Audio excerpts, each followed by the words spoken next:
And so we see him Buhari don't go like that. Now wow. Good morning, good afternoon, good evening to every one of you. The breaking news, it don't happen. Say Buhari don't finally should I say he don't finally escape or he don't die, or I don't know the right word to use because I'm actually speechless at this particular moment. I have lots of videos of reactions of Nigerians that I'm going to play right now. A lot of Nigerians have reacted one way or the other way. Anyhow you want to look at it, any way you want to look at it, a lot of reactions is here. Even Sunday Igbohu have reacted that Buhari say he go continue to die again over and over again for where he for die. I don't understand. The lot of reactions I hear. But the only thing I will say is this. Let me post out a link because I need to hear from my people. Remember, this is a very, very important broadcast today or Sunday. I never thought of this. I know that I tell them, I say, Saturday or Sunday, I'm not like maybe I spend time for here. Except say Tinubu and Shetima, they fight. Or say, somebody called me prophet the other day. I go say, what if you heard this one? Eh?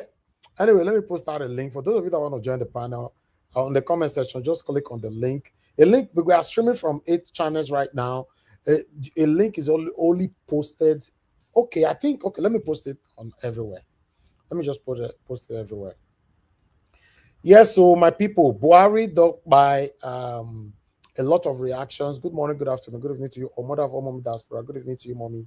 Thank you very much, my loving mother, for all that you do. Abu Azi, thank you very much. God bless you for all that you do. Mother Iris Finance in the building. Thank you very much, man. I appreciate you for all that you do. I appreciate you all right there, Emmanuel Shooks. A lot of comment already right there in the comment section.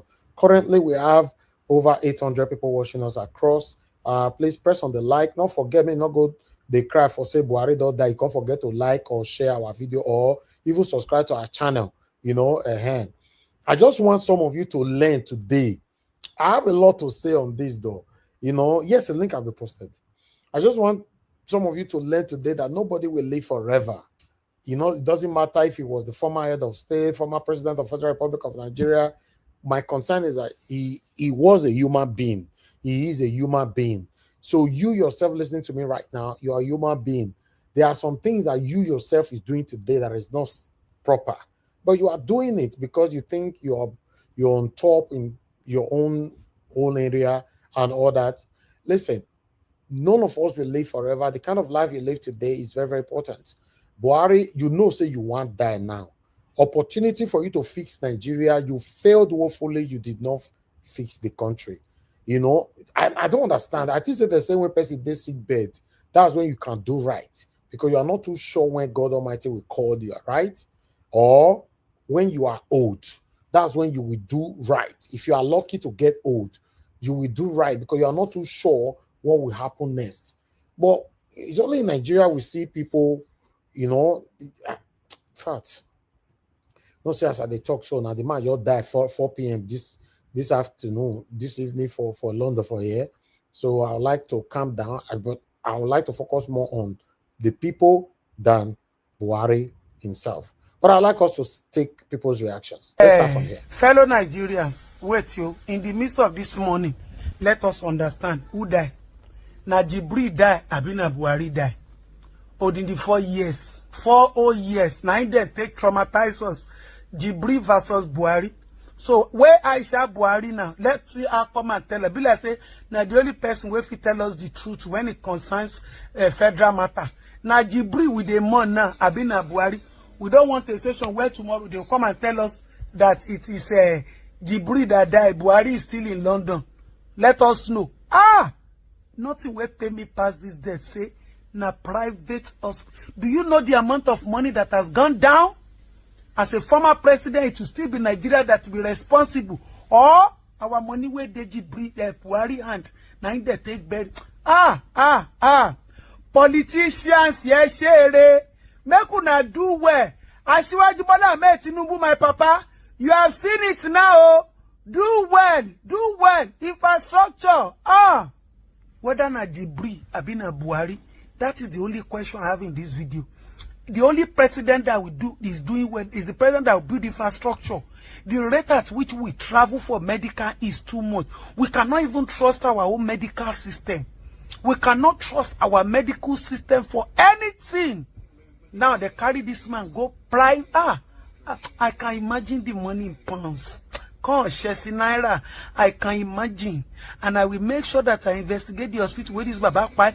Let me get the copy of the how much where they spend. What is they want on Louis? They siphon us for this country. According to one former minister, no one mentioned him. He said we are always shouting about what is spoiled. That if only we know what is rotten. A old minister, now he talking for me. He said he always pity me the way I'm shouting. That if we know what is rotten, then we will know. Hey, Buhari will die now.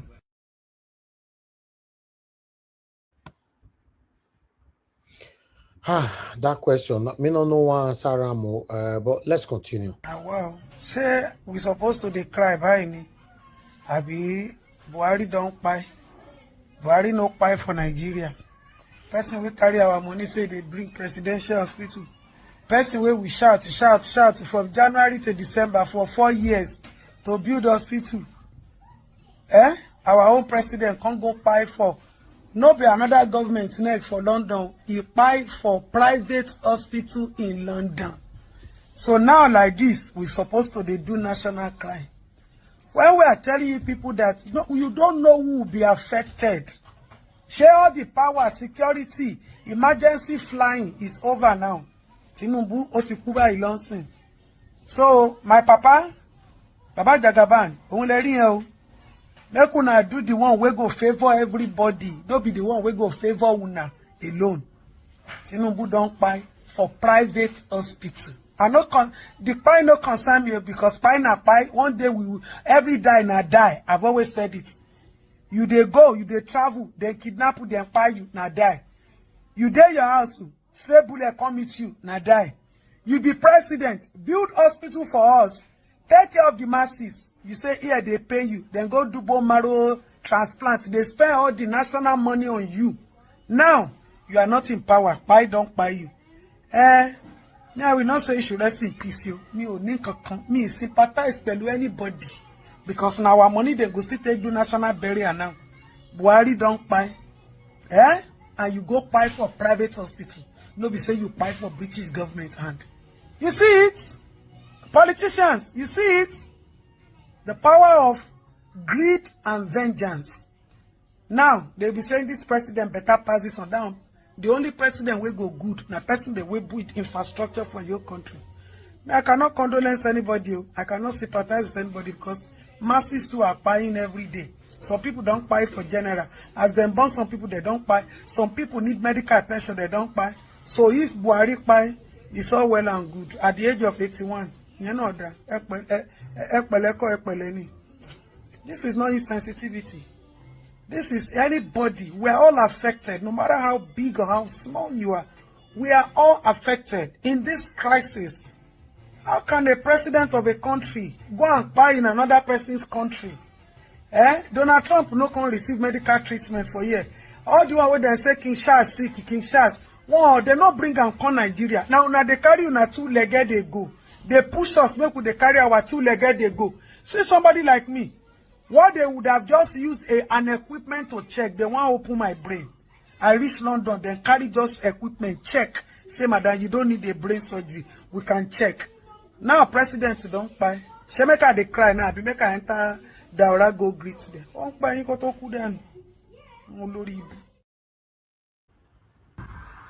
Good evening, ladies and gentlemen. I thank God for my life today. My people, Buhari don't die. See life. See life. The Buhari criminal man that is sent DSS and military to come and kill me, maybe in the night, in July 1st, 2021. He died today. See life. My people, we're supposed to learn about this. That criminal man Buhari, Muhammadu Buhari, he don't die. See, I'm alive today. I thank God. God, thank you for my life today. Criminal Fulani man that is with some Yoruba, with some stupid Yoruba people that gang off and come to my house middle in the night. They try to take my life, but God said no. If God say yes, nobody can say no. God said no. See life. You don't die today. Thank God. God, I thank you. All right, now Sunday Igbo na be that where they say how Buhari be wanted by and come in house middle of the night and all that. You know, like I told you guys, there are so many reactions right now. If you go on social media right now, everywhere those scatter. Say Buhari don't die. A lot of them are calling Tinubu. I don't know, say I think they call Tinubu for now. You know, anyway, let's continue to listen. We'll listen to what that the phrase have to say as well. You know. Nothing did this life. Oh. President Muhammadu Buhari don't buy. Nothing did this life. Oh. This was one of the most powerful men, in fact, the most powerful man in the country at one point. He don't go. Lesson day there where we go learn. Oh. President Buhari, may your soul rest in peace. Amen. Mr. Buhari is officially dead. Breaking news. Anyway, wherever you are, for all of us, we still there alive, we still say you don't buy. We will not forget all the pain you caused in your name and your administration. 8 years of suffer, 8 years of pain, 8 years of injustice under Buhari. We will not forget you. Now, this is a message for una we still there alive, where they believe say na be God. Una they run the country anyhow. Na believe say na no go. Me na no worry you, it is not a revenge oh. I been a make Buhari, no be make payana. Una say go soon go join am oh. If una like, make una no fix this country before una go. Una go help una fix am. This is a warning to all of you. Who una believe say na will do anyhow for this country. You will not live forever. We will be here. Now una no go dey here. Peace and pieces. The former president of Nigeria, the commander-in-chief of the armed forces, President Muhammadu Buhari, died today in London. This is unbelievable. This life, no balance. With all the money we President Buhari don't pack, with all the money we the man pack, the man still buy at the end of the day. Whatever you do in life, keep your hands clean. If God they bless you, they bless other people, because tomorrow is not promised. We are not going to be here forever. All this money we would they pack, they keep. At the end of the day, we go still buy, leave the money go. President Muhammadu Buhari is one of the most powerful men in the history of Nigerian politics. But where is he today? The man don't buy. If money can buy life, President Muhammadu Buhari go buy like 10 lives, keep. I'm an OG. That's why I'm saying this to you. Oh, I love you, Radio God. And I can't keep repeating myself. Where Igbo people go do me today, where they do me.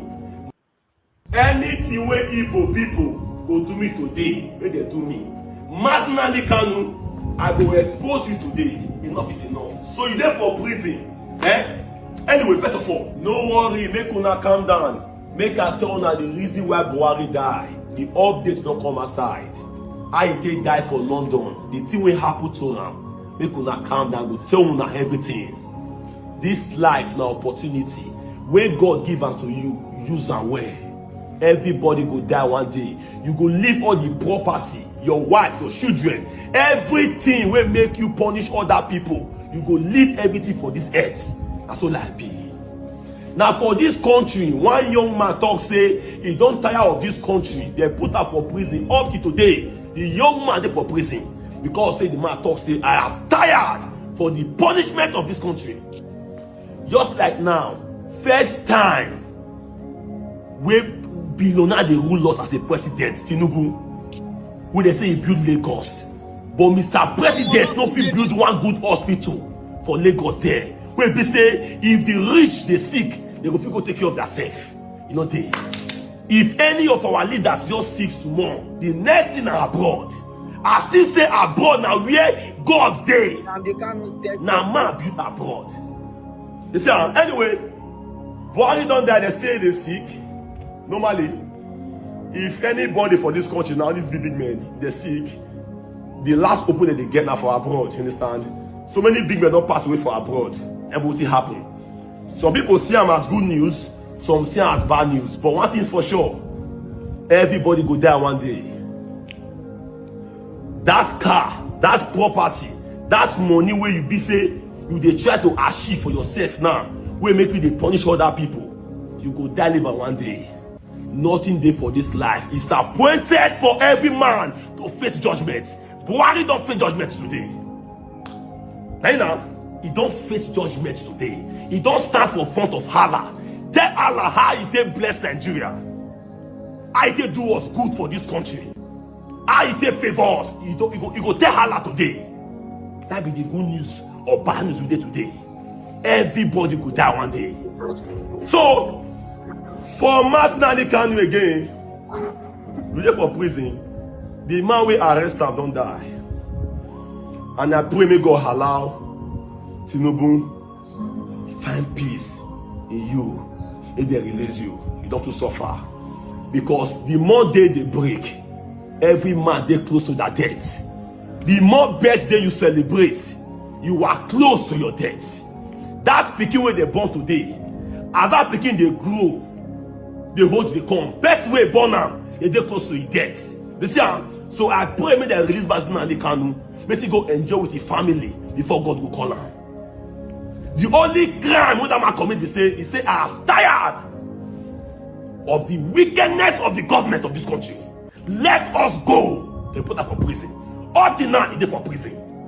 Even the same person when award the prisoners say carry him, God don't call him.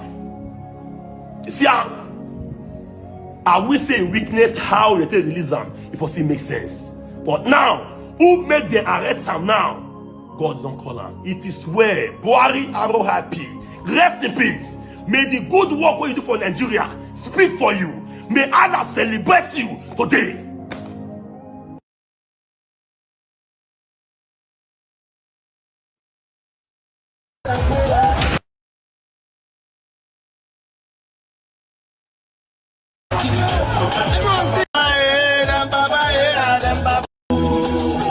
Alright, this is a special warning to everybody. Anywhere where you see my comment about Buhari, don't try to be stupid. Don't come there to come and say, what about you? That is it. Shut up your mouth! Let's just mourn your own. Show you the mourn. And your papa died. Mourn now. May you rest. Me, when decide I no go mourn Buhari, leave me. Idiots! How many times did you mourn the people they killed at Target? Or you don't know that he was president then? Do you know how many innocent people have lost their lives because of the useless governance of these people? How can you be a president and for the trillions and trillions and trillions of budgets and money you borrowed from IMF, you could not build a standard hospital? You have to go and die in London. You don't die where? You're supposed to wipe you for that your bed. I can imagine the best of doctors that treated you, yet you died. Now imagine us, we don't even get equipment where they treat. Now God, they keep us. Please, oh, mourn a peace. You idiots that are under my comment section trying to form. If I swear I'll go for na, see it go reach una body. Pasalwa, de grace, ogua berak bijwa, ugo una de mad. Oh, I should feel sorry now. I'm seeing some blog posting slow music. It's picture you there, Chris. Sentiments and emotions will not kill Nigerians. We should suddenly celebrate a Buhari. You are four idiots, the most miserable. Please, oh, let's just say, no wonder. For some days now, the useless guy by show. You they confess now, so now do this. Rats no enter office, now talk. Now so Buhari no go collect money for food. He was not dubious. Instead of collecting millions for food, he was eating beans and bread as president. You all idiots. And the idiots who not say we be now actually be. Maybe because now don't say time for announcements don't reach. So you are trying to whitewash the image. And so persons are coming to prevail on me to show emotions. A man that couldn't do anything. You didn't provide jobs, you didn't provide security, healthcare was zero, education zero, as to they strike every year. Protesters were killed and throw inside river like waste product. There's nothing he was ever aware of. When the thing gets international recognition, they seek for the president's speech. He said, I was not aware. Is he aware he's dead? Somebody should tell him. Please, oh, please. If you have fake wishes to share it and not block you. But if you carry on come my doorstep now, Google help me kill you. This is the time to tag all Nigerian politicians. The time you will use to do condolence, use it to tag Tinubu, tag Abure, tag Wike, tag all your governors, tag all the useless politicians that has made our life living hell, has made our youth age useless. Tag them and remind them that they will all die one day. Oh yes, I know I'm gonna die too, but the tears on my grave. Buhari don't die, yo. Buhari don't die. Boo boo, boo boo, la boo boo. After 8 years, you still die. After 8 years, you still die. La boo boo, la boo boo, la boo boo. Baba boo boo, boo boo, boo boo. Boo boo, dada.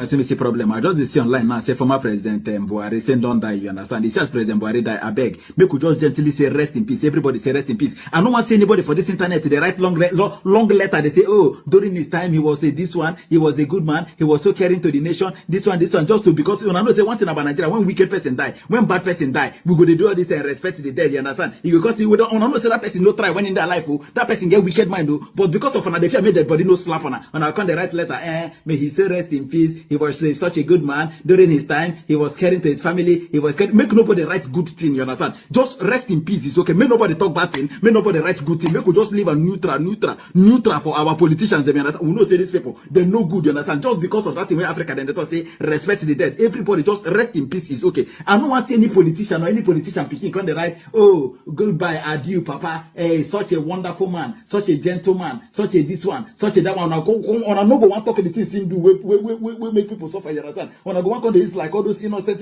just emotional blackmail because of the fear. Now waiting the pay me about Nigeria. When wicked person die, person will be saying when in their life, when they cause and say wicked, when they tell and say wicked, when they buy, when they fear make and not talk bad things, so that in spirit you no go cause slap on a spirit in the waka. For abroad, we need to believe that thing, you understand? Make we respect the dead. Nobody should just rest in peace. It's okay. Rest in peace, Buhari. Rest in peace. Make nobody talk good. Make nobody talk bad. We should leave it neutral. I don't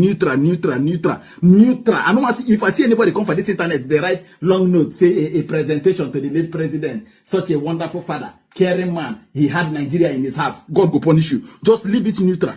Seriously, make we just leave him for rest in peace. Nigeria, we too they pretend. When this man they alive, and all of us they say, would they even use and do description for wickedness? You understand? Now I don't see some people want to deform.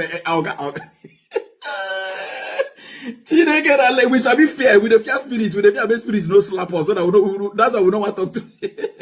I trust you people. When wicked person die, you go see them. Now they're going to say, oh damn man, that man was horror, man. He was so wicked. Yeah, he was the one that made fair price became this. Yeah, oh damn, young man. He had a heart of, his mind was so strong. And he doesn't smile. No matter what the people say, he don't listen, you understand? Now so people about Nigeria now, you go see them, everybody go to form emotional blackmail. Chai. In family, I wonder how they're going to do that. In family, don't trouble a fool, children and get money.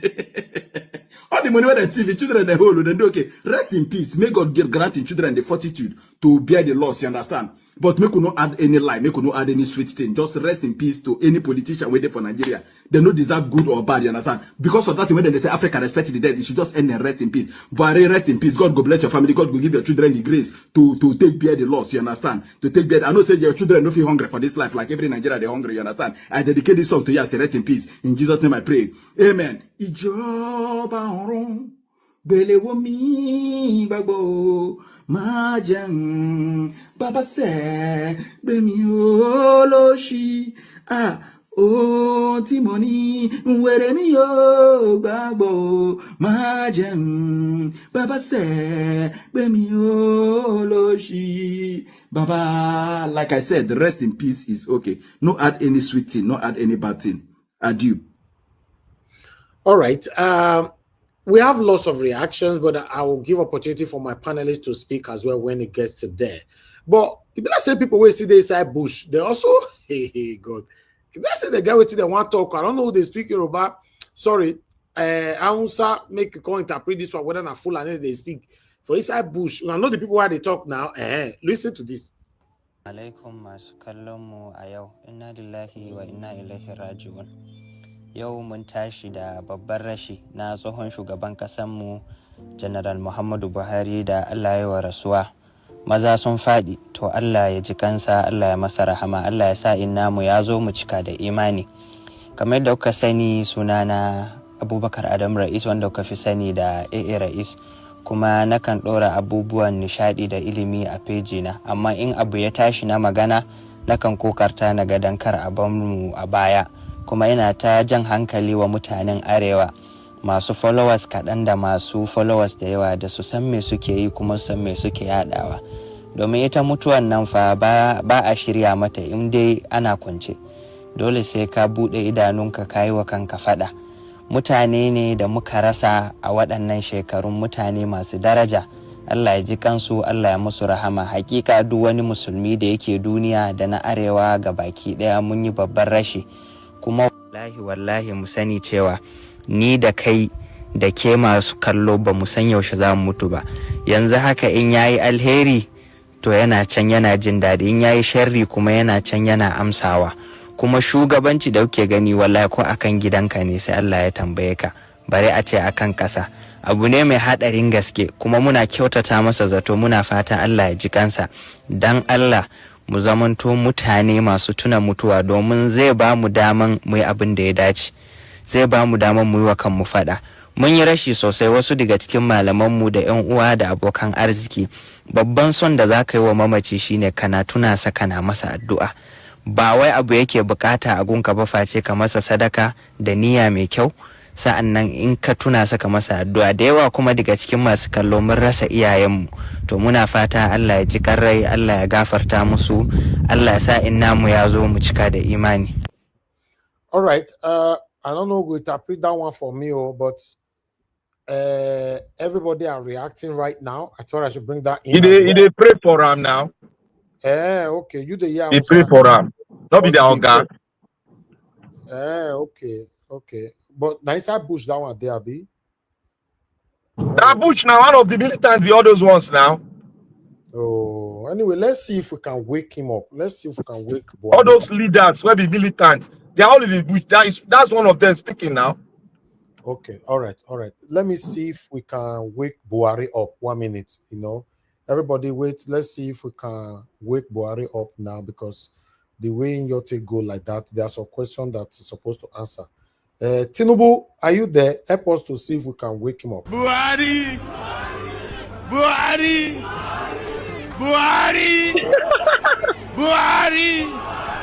Say it again, Buhari!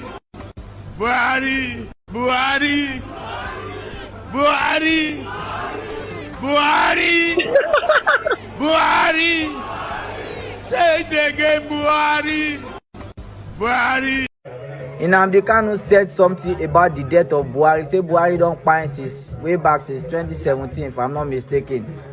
Well, we don't know if it's true or not lie, Abi. But now Nigeria government officially announced the death for us this 2025. Imagine say even Buhari fake death or original death could not survive Tinubu regime. Very tragic. If he survive, to survive Buhari, to survive Tinubu regime, now work. Even fake death or original death, no fit survive him. Nnamdi Kanu, wherever you are, no be everything where you talk I support, but many things dey where you talk, where they play, they show. Free Nnamdi Kanu now. All right, just yesterday here, Shehu interviewed this man here concerning Buhari. Listen to this. Yeah, I would go. Why I would not go, you will go. Well, again, one of the things that I saw that was quite interesting was see the people of your caliber. Both you and Femi Adesina. Both of you I know quite well. And you know my relationship with you. Yeah, long time. Yeah, so, long time. And I know Femi Adesina very well. Femi Adesina exited being the president of the guild. You have been the president of the guild 16 years earlier. And there are those of us who think that you're perhaps more senior to Femi Adesina on the job. Well, he did a bigger newspaper than I did. But yes, if you're talking about the guild, yes, I was there earlier than him. But our friendship also predated our being in the villa. We had been friends with Femi Adesina. When I was president of the guild, Femi was one of my hench people. So they put me there, and we worked. So we gave every assurance. People were concerned. I said that to the event is, Governor Fayemi called us and said, look, you people will fight. I said, no, there won't be a fight. He said he will fight. And we didn't fight. And I said, it's like two men sharing one wife, and they didn't quarrel over anything. But how was that? It was all right. Because that was respect. Are you still good friends, huh? Yeah, Femi was officiating at my event yesterday at the book launch. So that tells you how close we are. And I did officiate at his own book launch. So you became more or less like a twin when you were working together. But how is President Buhari though? We all understand that he was hospitalized recently, a few days ago. Has he been discharged? Yes, not as intense as it was reported. He was hospitalized. Now he's being cared for. He's in a recovery mode now. And with each day he gets better. But until it is all over, you can't say it is over.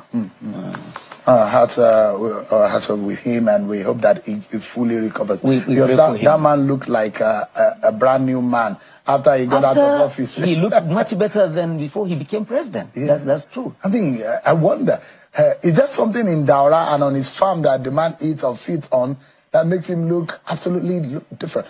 President Buhari is over 80 now, isn't he? Yeah, 82. Wow. But he eats healthily. And he exercises regularly. See, at the farm in Daura, 4 days in a week, you did 1 to 1.5 hours of rigorous walking all around the farm. And even in the UK, when he went on the vacation and the medical check, before he fell ill, he plodded the streets, and he liked. Message is to every Tinubu supporter. You know, they tell me say na Buhari na spoil the government before Tinubu take over. But you forgot the pressure where they put on good luck government, calling him terrorists. We believe say if they come to power, within a tick of an eye, Nigeria go better pass US. That was the pressure they gave us. That was the motive everybody work with. That is why we supported Buhari to say we need change. Okay, now the Buhari, you forget saying that Tinubu go bring Buhari come. Now the Buhari when they bring come, spark fire. Tinubu carry fuel, don't put. When I got us saying that Buhari, they go blame. Who light fire? Don't light fire already. When Tinubu was coming, Tinubu said he's coming to quench his fire. He's coming to turn everything around. Rather when he come, he turn fire for the fire. Then fire keep burning.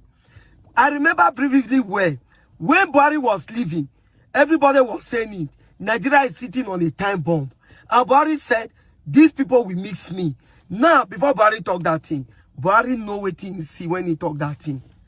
And it was a dying moment. Buhari decided to vote for Tinubu. Why? Because he get reason. He know what they come.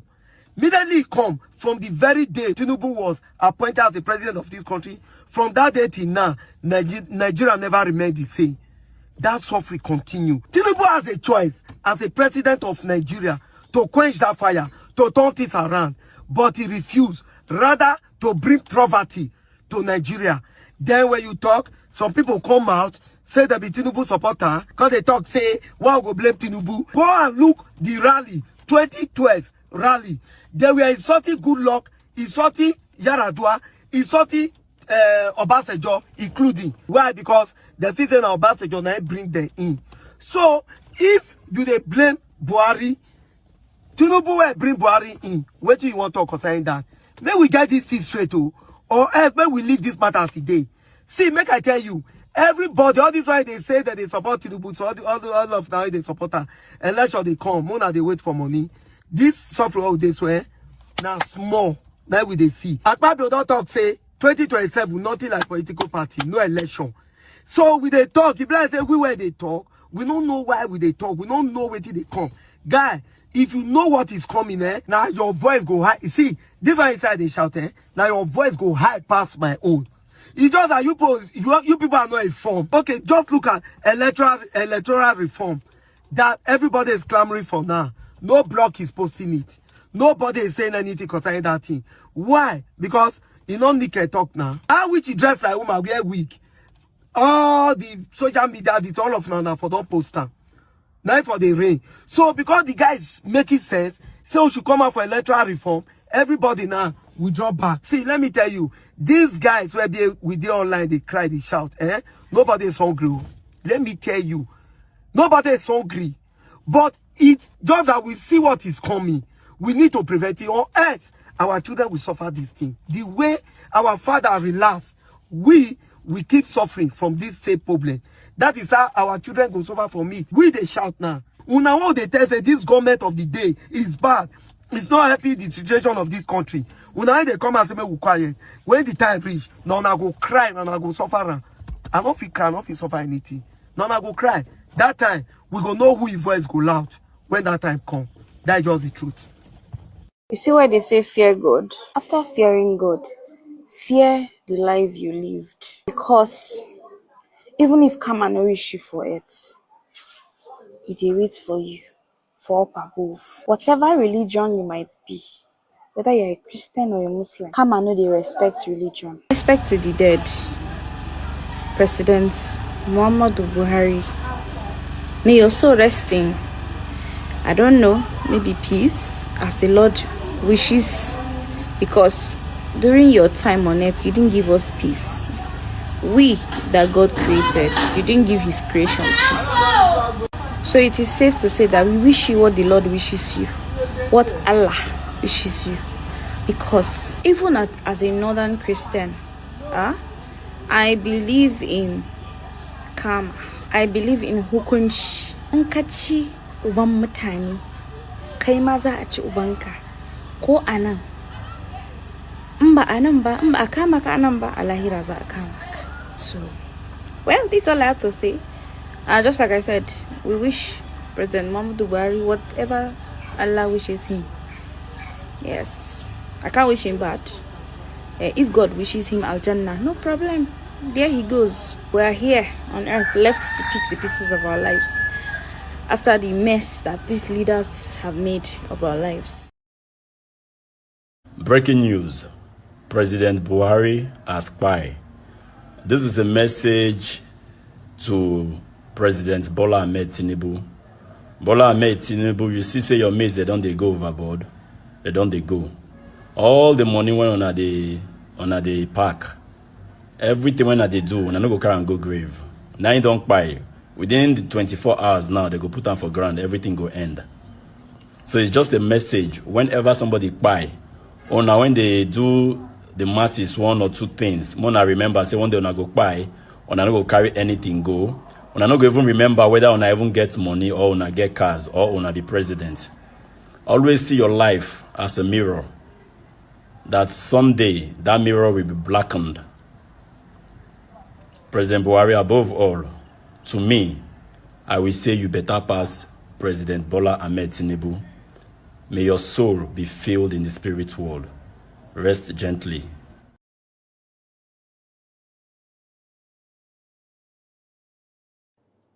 Naturally, I feel very sad, very, very sad, very, very sad. My relationship with him was that of a friend, a senior friend to a younger friend, not boss-subordinate relationship. I made sure, even after he left office, I made sure that at least once a quarter, I visited him. First in Daura, and then in Kaduna when he moved to Kaduna early this year. So we were always in touch. Buhari was as clean as a whistle. Nobody can accuse him of anything that has the slightest affinity to corruption. So the lesson for the younger people, younger generation is that however crooked, however corrupt the country is, you can stay straight. That was the lesson, enduring lesson that Buhari taught the country.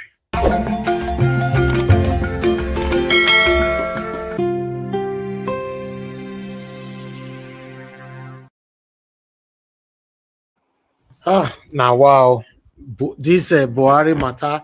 All right, I have just one more reaction so that we can start talking. Now, wow, I would like to listen to my panelists.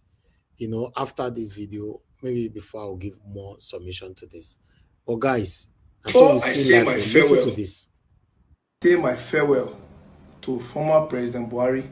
Please, I want to hear this part. I want to hear this thing when we take a talk for this conversation. I want to hear them. I escaped 33 people. Wow, 33. 33 people. Almost 34 gone. 9 come off for jail. We don't come off for rehab. They don't go their way. You know, see. There are plenty come outside. All the people live outside Japan. Yes, he talks say 33, almost 34. Psychiatric patient run enter Lagos. The sad part now say no single blog carry out, no single press release, no care for the people who live in Lagos to say people should wash out to please. So you allow them enter the society like that. I don't care, it's too much in this country. And most of you blogs and press people, these press people now they press the country, make it come down. Now they press them. That make I tell you now, this is how the inside of the rehab home look. My show na small. See. Inside there, they get presido. It be like prison. They get presido. Presido be like the one eye man in the land of the blind. Presido be like who never took craze where, so they monitor the rest crazy pass the craze. Then they get the part we be like say for upper echelon man people, we be like say 1 or 2 icing don't stop to the work for the brain. Just want to lock them. So what am I saying? The porosity of that place, I can tell you, say some nurses and some staff, they help the boys bring drugs to that place. They go worse. You go worse. You there when they look me, I beg no crazy. Ever since, no matter how me I do pass, anytime you bring pills, tablets for me to take in order to get high, I know it is wrong. If you want verse me, you verse. Anything we pass normal things where everybody see, you go bring tablet, cause make I take tablet pills. It will make you feel one kind. No worry, Philo. I don't want to feel anyway. I beg, leave me. If your friend they take what he pass here, tell her make it stop. Oh, if you craze, nobody go help you for the country. Oh, they pursue craze from psychiatric home for Nigeria. Oh, you see this country, Nigeria, the country don't turn face back. That's why President Buhari, may God bless your soul. May God bless your soul. All the seed where you sow for the country, now with the reap sow. I beg. All our leaders are beg. And Nidan, I beg. Most of them don't near where they go. I beg. When I not buy the country, carry and go where to now. I beg. You both should try at least turn the country, make it face front. Give us direction for the future of all of us. Where would they go still far? Our children, we plan to born for year. I beg. Rest in peace, Buhari, I beg. But I beg, will Nigeria they go so? If the rest president continue like Buhari, the country go really rest in peace too. I beg, Una. In Jesus' name, in the name of Allah, it's Kokupi. Allah. All right, they don't sing. I don't know who be this musician, but they don't sing music for Buhari already. No. Even when Buhari himself beg for pardon, I don't know whether I see this video, but I don't know whether an AI. But whoever thought that there has been some form of injustice on him, we are all humans. There is no doubt I hurt some people, and I wish they would pardon me. And those that think that I've hurt them so much, please pardon me. I thank whoever thought that there has been some form of injustice on him. We are all humans. There is no doubt I hurt some people, and I wish they would pardon me. And those that think that I've hurt them so much, please pardon me. I thank. All right. Good morning, good afternoon, good evening to every one of you. I appreciate you all. If there are more reaction, I'm going to be posting that one later on or tomorrow morning.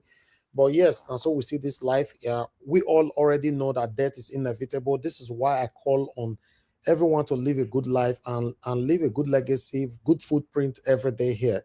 Some people think that we just want to talk. Our leaders, you got the opportunity to rule a big country like Nigeria. None of you have actually stays in power to put smiles on our faces. None. Maybe some happened before, but since I was born, no. The only one I wanted to experience, live long, which was Yaradua.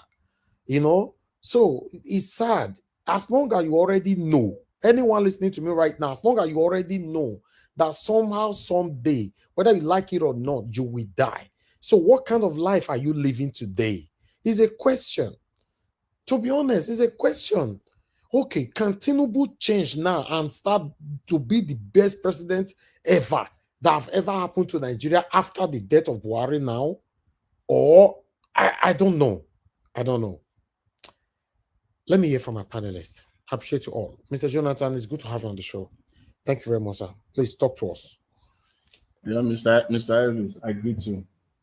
Happy Sunday to you. And my fellow panelists, I greet you.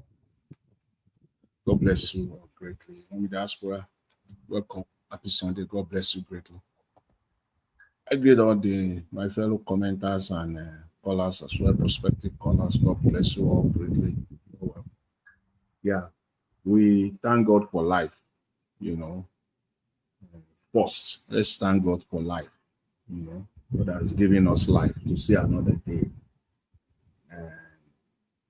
For me, it should be a celebration of life. It should not be a mourning. It should be a celebration of life. Many have died that did not reach 82. So for the family, all of them, the family of former president, I can call Buhari president. I feel comfortable as a Nigerian to a large degree to refer to him as a former president. Yes, I can say that. And I'll give my reason for that before I'm misconstrued or misinterpreted. For one singular reason, at whatever stage of his presidency that he had the guts to do it, that was the Electoral Act. Even though it is not perfect, he signed it. So he has that gut. He did. So the analysis that he really don't want the election to be rigged, even though later on he relaxed, he bended, and he allowed the process to be compromised, but he passed the Electoral Act. So the amended version. So I'm comfortable to refer to him as a former president. So first of all, I would say may his soul rest in peace. And I will commensurate with my condolences to his family. That I will say, first of all. It should be a celebration of life. After all, they said it's 82. The Bible said, we all know, Hebrew 9:27, and it is appointed unto a man once to die, and after that, there is judgment. That should be one of our guiding lights as for those of us that are still alive. At some point in time, every man will go back to his maker, and there will be judgment. There will be accountability. That accountability that men manipulate, men connive, compromise while they are alive. There is no, you cannot do it. Once you go to your maker, that accountability, you'll be confronted with it. There's no space for you. There's no place to hide. As Bob Marley was said in one of his most, one of his best-selling. There is no hiding place from the Father of creation. There is no hiding place. Every man will die. And now we have former President Buhari, gone. I will just say, what is the legacy? What legacy? I will start with, for me, the first thing that came to my mind was Nnamdi Kanu. To correct you had the opportunity to correct the wrong. You cannot tell us. Now I'm moving to the reality, to the reality, which is the legacy that he left behind. And that is what people will be talking about. That's what people will be talking about. You had the opportunity to let the man go. You refuse to. Whether you are misled, misguided, but deep down in your conscience, you will know, you must have known that this man has nothing against Nigeria. He's an innocent man. That to me is so profound. You should have let the man go. But he did not. And that is now part of his legacy. He can't shift it again. He can't change it anymore. There's nothing he can do about it. Now, to us Nigerians, I said yesterday, I said how sad it is. And I know that's what many people from all the videos I've been watching from this broadcast all day long. It's about the earth system. Which I said yesterday, I said it is unfortunate, it's an aberration for a man in your 80s, in your 90s to be carrying you, they have to carry you. They carry you. Everyone, pray to get old, and we pray that the old age will be better. That is the adage from where I come from. We pray that our old age will be better than our younger age. But when a man is being carried over 5,000-6,000 kilometers to go and receive medicine. Some men will say, no, I'm buying here in my country. You can still see the character of the person. Some people will say, no, leave me here now. This is where I'm going to be. There are people like that who have the capacity.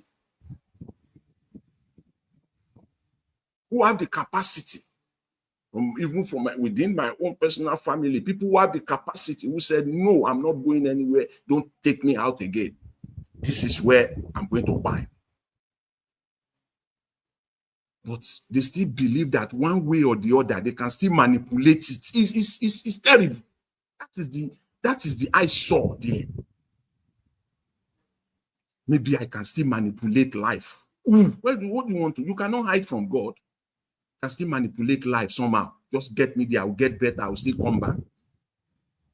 What are you going to do there? If you had fixed your own system here, there is no, even people who have the money, have everything. They are not in government, but they have the capacity, the wherewithal. At some point in their life, they will say, yes, now leave me here. If the hospital in this country cannot treat me, save your money or save my money. Don't spend my money anymore. And if it is the children or family member, keep your money. Leave me in my country. This is where I was born. This is where I'm going to buy. But because they believe they can still cheat the system somehow, still drain the resources of the country somehow, they say, take me abroad. That is it for me. That is the I saw there for me. That is the sickening part of it for me. Because how do you want to square it?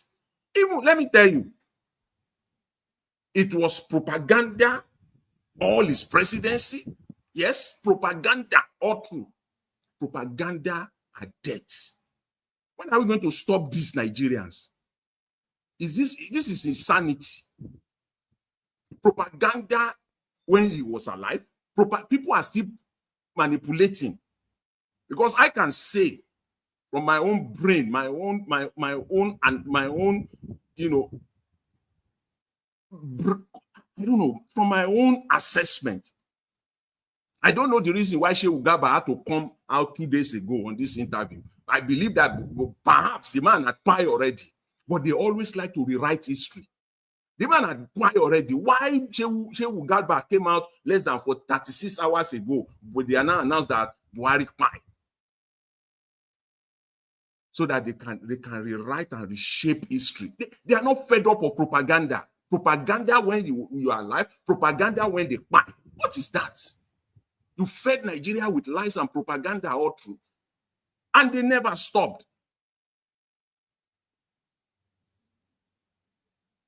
The spokesman, who's the last video that we showed, the guy, I've forgotten his name now, the former Punch guy, who was Buhari's spokesman also, you know, was saying that no corruption can be associated with Buhari. But at the end of the day, he's responsible. He is responsible. So what we are going to, they should stop this idea of trying to rewrite history. You cannot rewrite history. We all live through it. Nigerians live through the presidency of this man. Through it, they live through it. So you cannot come out now and be making attempts to rewrite history, because that's what we're going to see now. Sycophancy when he was alive, you will still continue the sycophancy when the man is dead. What is wrong with you people? Are you people okay? That's what you're going to see all over the space now. The sycophancy will still continue. People are mentally sick because there is no any other way you want to square it. They are mentally sick. Talk about his legacy. Give respect to life. Yes. Yes. Which is how I started my submission. But at the end of the day, every man will go to his maker. And when you will account for every bit, every moment. But the legacy you left behind, you cannot change it. And that is how men will see you. That is how your history will be written. But for some men to be coming out trying to rewrite it, to reshape it, to confuse Nigerians and future generation, that is what we must be out there to counter it. We cannot suffer while they are alive. Make Nigerians suffer while they are alive. And when they are dead, they still want to be enjoying the legacy, the good legacy. No, you cannot have it both ways. You can't. So it's a lesson for those that are still there now. Your legacy will speak for you. You can't rewrite it. Attempt to rewrite it. It's not going to work, because that's what we're seeing now. Can anybody rewrite the history of Shehu Yaradua, the former president? Can anybody? You cannot. The good things that he did, the foundations that he laid, is being spoken today. Nobody can jettison it. Nobody can push it aside. So what we're seeing now is the likes of, you see, spokesmen, they're already coming out. Garba Shehu came out less than 48 hours. Now they announce that the man is spy. That is their modus operandi. That's how they operate in Nigeria. Fed Nigerians with lies and propaganda for 8 years. At the point of death, or at death, they are still feeding Nigerians with propaganda. Are you okay? The likes of Shehu Garba and all of them, you will see them in the coming days on the Nigerian media space, coming out to rewrite history, that Buhari is the best of men. No. We have to, we must, the legacy left behind, so must he be judged. He can't rewrite it. The ultimate judgment is with his maker. But here in Nigeria, yes, everything you did, people will see you as such. So don't let people come out now to come and gaslight Nigerians, to come and continue the lies again. They never tired of lying. They never tire of this propaganda. That is sickening, for crying out loud. It's so sickening. The medical system in Nigeria is not, it is, I just hope and I pray that this present government, Mr. Tinubu, this will be a learning, it will take 1 or 2 lessons from this. At this moment, it will, at least, it will just pick 1 or 2, reverse, and begin to do the right thing, begin to do the needful. It's been out now, went for a meeting. The meeting is over now, about 72 hours, more than 72 hours ago. It's nowhere to be found. Spending and wasting the Nigerian resources. Why the healthcare system in Nigeria is getting worse and worse and worse by the day. Somebody once said, most recently, said if you want to buy, if you are ready to buy, anybody who is ready to buy, don't need to go and commit suicide, just go to a Nigerian hospital. Go to a Nigerian public hospital and say, you have one ailment or one whatever, you want to be treated and you are ready to buy. You don't need to commit suicide. You have 1 minute left, sir. Just go to a Nigerian public hospital. I guarantee you, the person will buy. That is the system that they have left for Nigeria. And I hope they will pick 1 or 2 lessons from this. No man is going to live forever. All of us, one day, will go to our maker. And we will not run from that accountability. We will all be accountable to our maker. Thank you very much, Mr. Elvis. I leave it there. I appreciate it. Yes, you are right, Mr. Jonathan. No man will live forever. Let's live a good life and live well.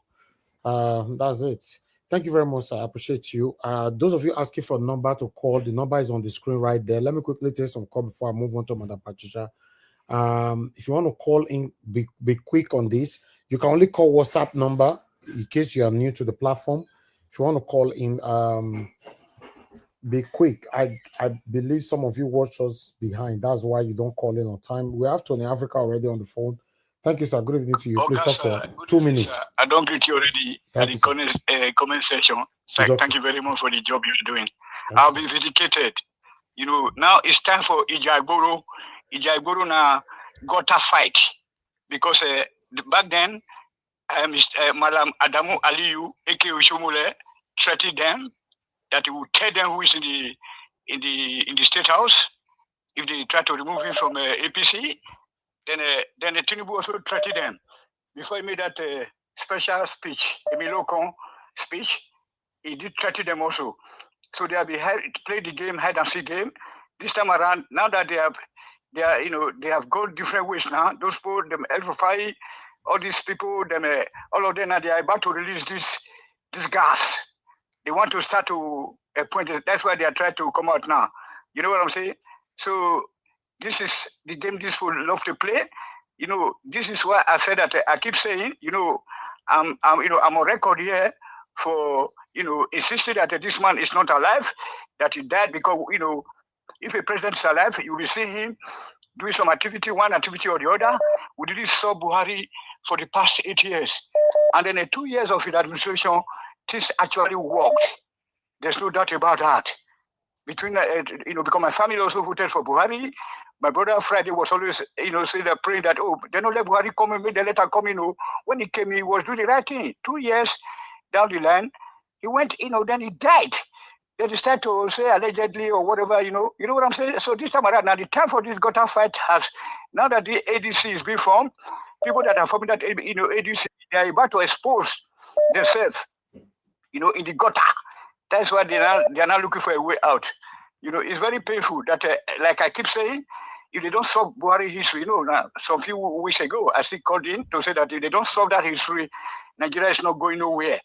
And but this is not the way that I wanted to solve that mystery. That mystery should be solved. They should come out clean. They should come out clean. And the Obasanjo have to tell us that whether or not this man, Buhari, for State House, National State meeting. Thank you. Thank you, sir. Thank you very much, sir. Yes, sir. Yes, sir.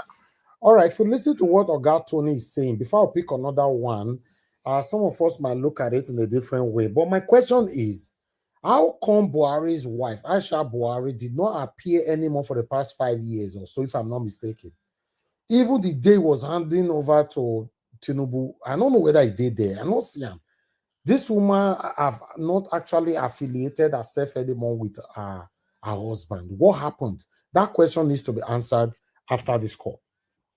Thank you very much, Mr. Innocent. Thanks for calling in, sir. Please talk to us. 2 minutes. Yeah, my man.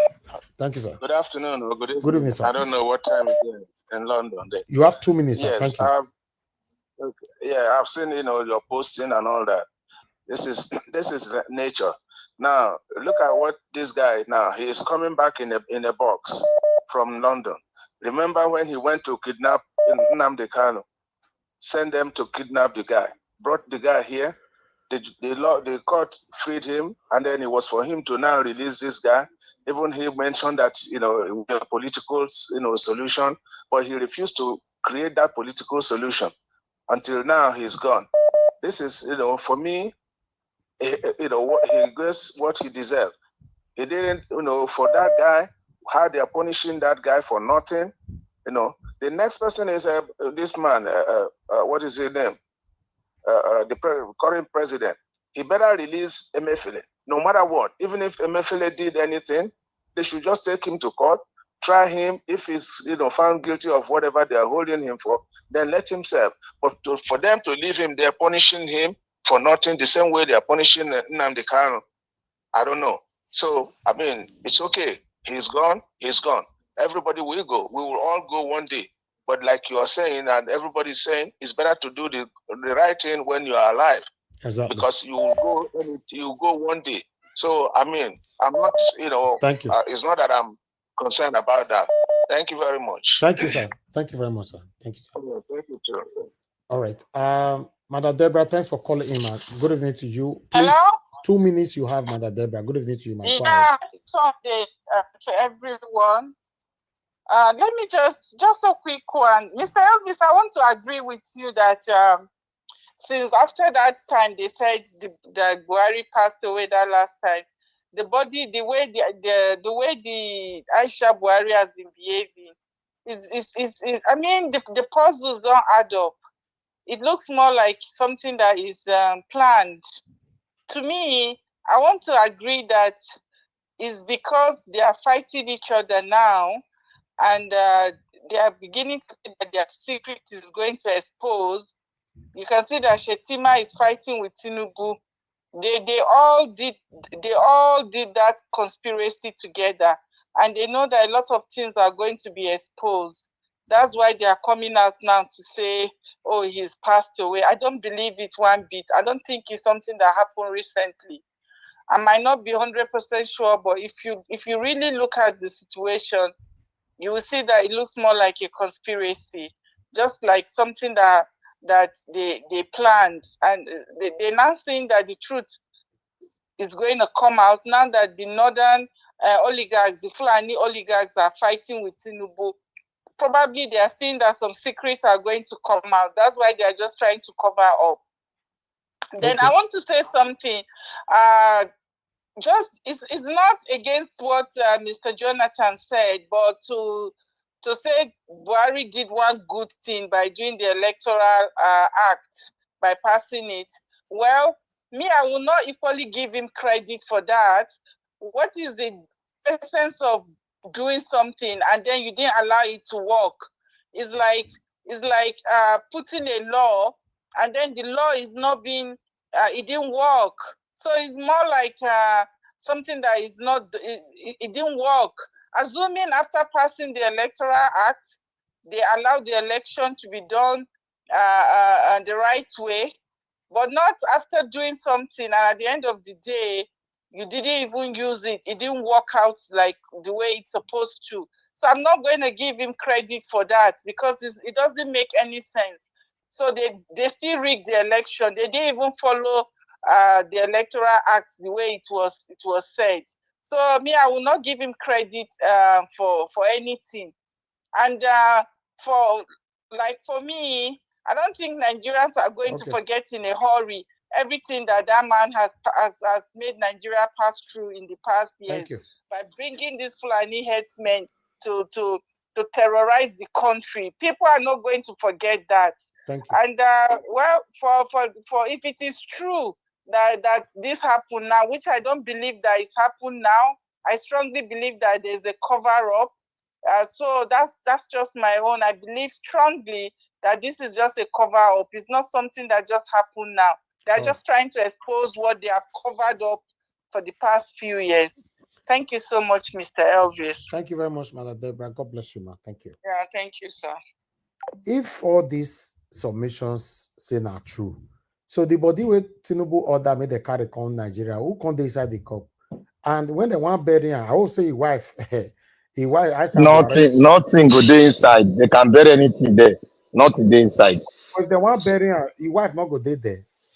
His wife wey don scatter here and go Dubai. You know they do anything for Nigeria again.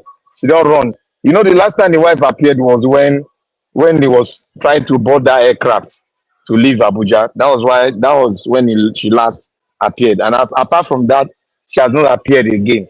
She's in Dubai now. She's into estate and other businesses. Hey, wow. Wow. Anyway, those of you that want to call in, please be quick. I'm returning your call, Jerry. You were calling from Germany, so quickly pick your phone before I go back to the panel. Guys, make gonna press on the like. We have over 1,000 people listening to us. Hello, good evening to you. Okay, you're not there. Okay, sorry. Let me come to the panel. We might take more calls later on, but let's see how it goes. Mother Patricia, it's good to have you on the show, man. Good evening to you. Please talk to us. Good evening, Mr. Elvis. Happy New Week, Niger Wash family. Mommy Diaspora. Where is the Happy New Week? We say our former president died. You say I beg you. Mr. Elvis, let me do my own greeting first. That one, everybody carrying cross. Everybody carrying cross. Now my own cross I carry. So Happy New Week, Niger Wash family. And Mommy Diaspora, special good evening to you. All our panelists, thank you for always lending your voice to this channel. And Nigerians, those that are watching us, please like and share. I heard Mr. Elvis saying we are viewing, we are screening in 8 platforms. So please, let's do Mr. Elvis well today, by liking and sharing the link and also support the channel. Mr. Elvis, thank you again for all you do, because it's not easy. I know how much you put in. So I appreciate everything that you are doing with this platform. And may God continue to strengthen you and your mom as well. And thank you, everyone. Yes, Mr.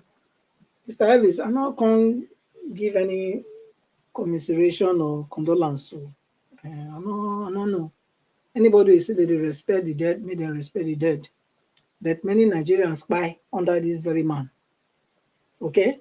So who is commiserating with those families that lost their children at a young age? At least he was 82.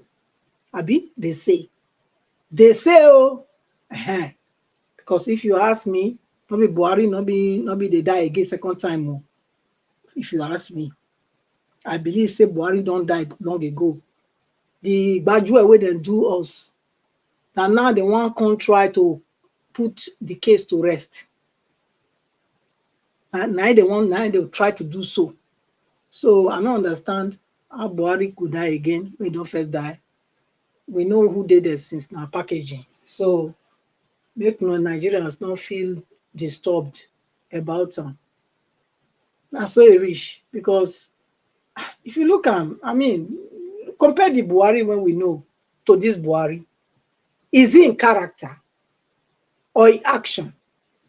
Which one you go say this Buhari resemble that other Buhari? I'm not saying you, because the only reason when Nigerians say make them put their vote, give him their vote, was they believe that the Buhari that they know is the same Buhari that came before when he was a military man, a no-nonsense taker, like he actually demonstrated. That was the only reason. And actually, he proved it. 2 years after he took after he was sworn, he was walking that step until one day we heard that he was the same London. Everything happened in London. The same London.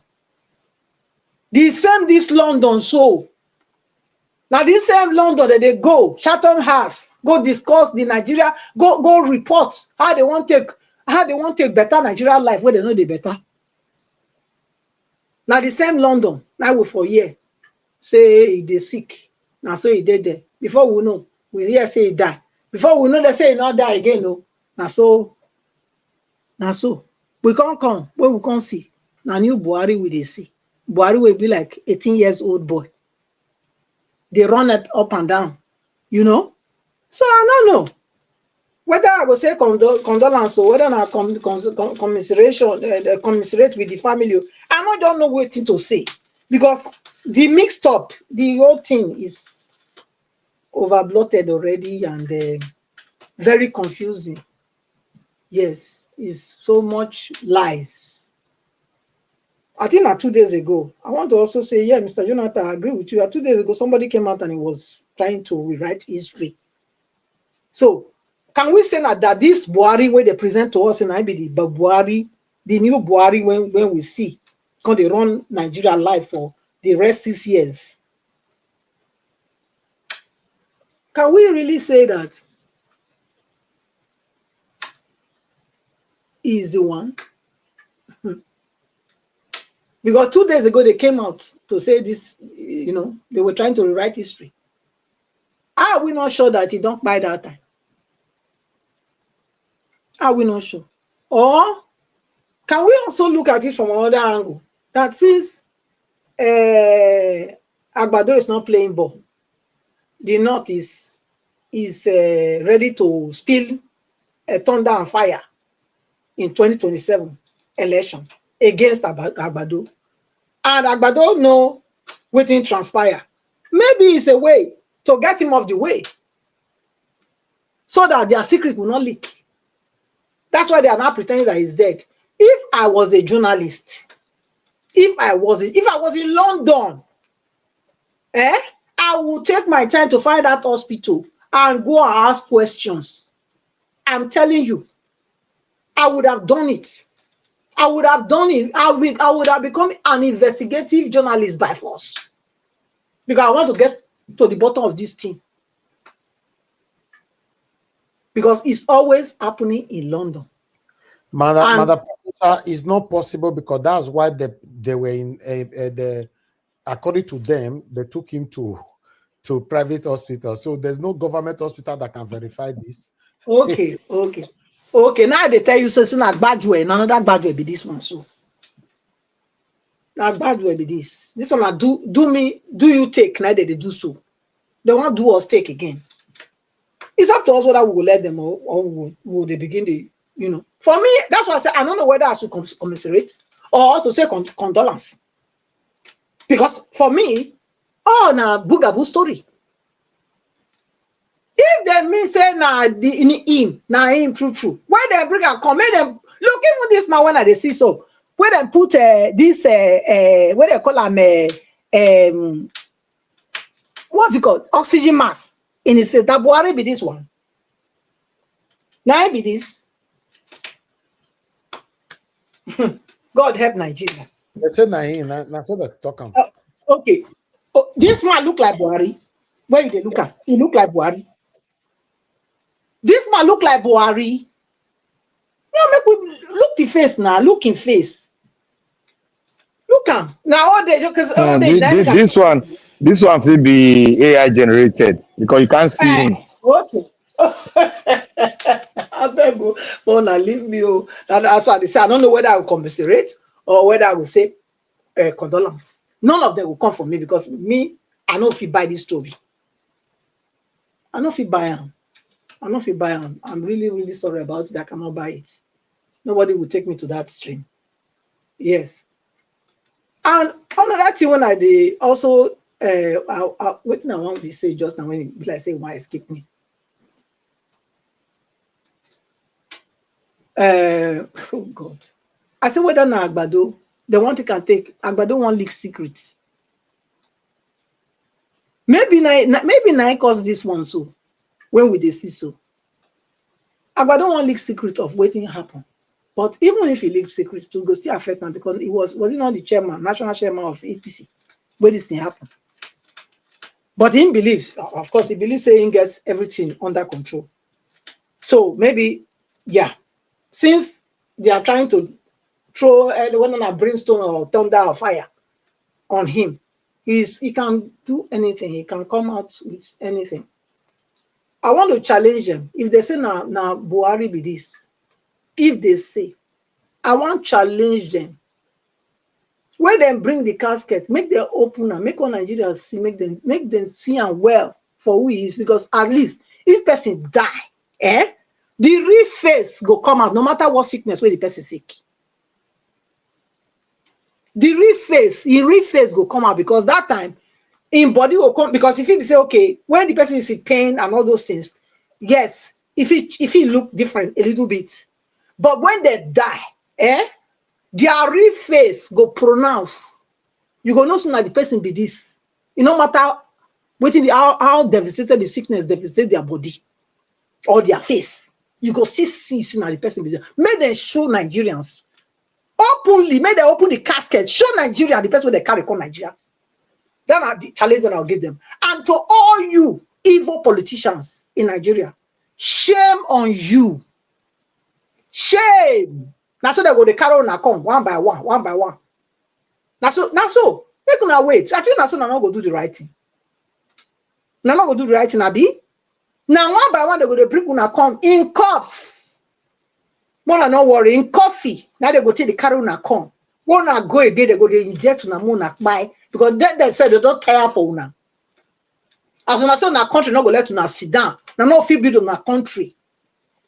Now so wanna go take those medical treatment for somewhere else. They go wow na there.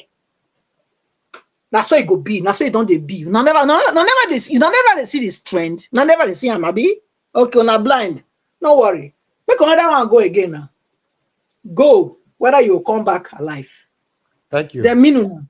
So now so it go be for now. Thank you. I will leave on there.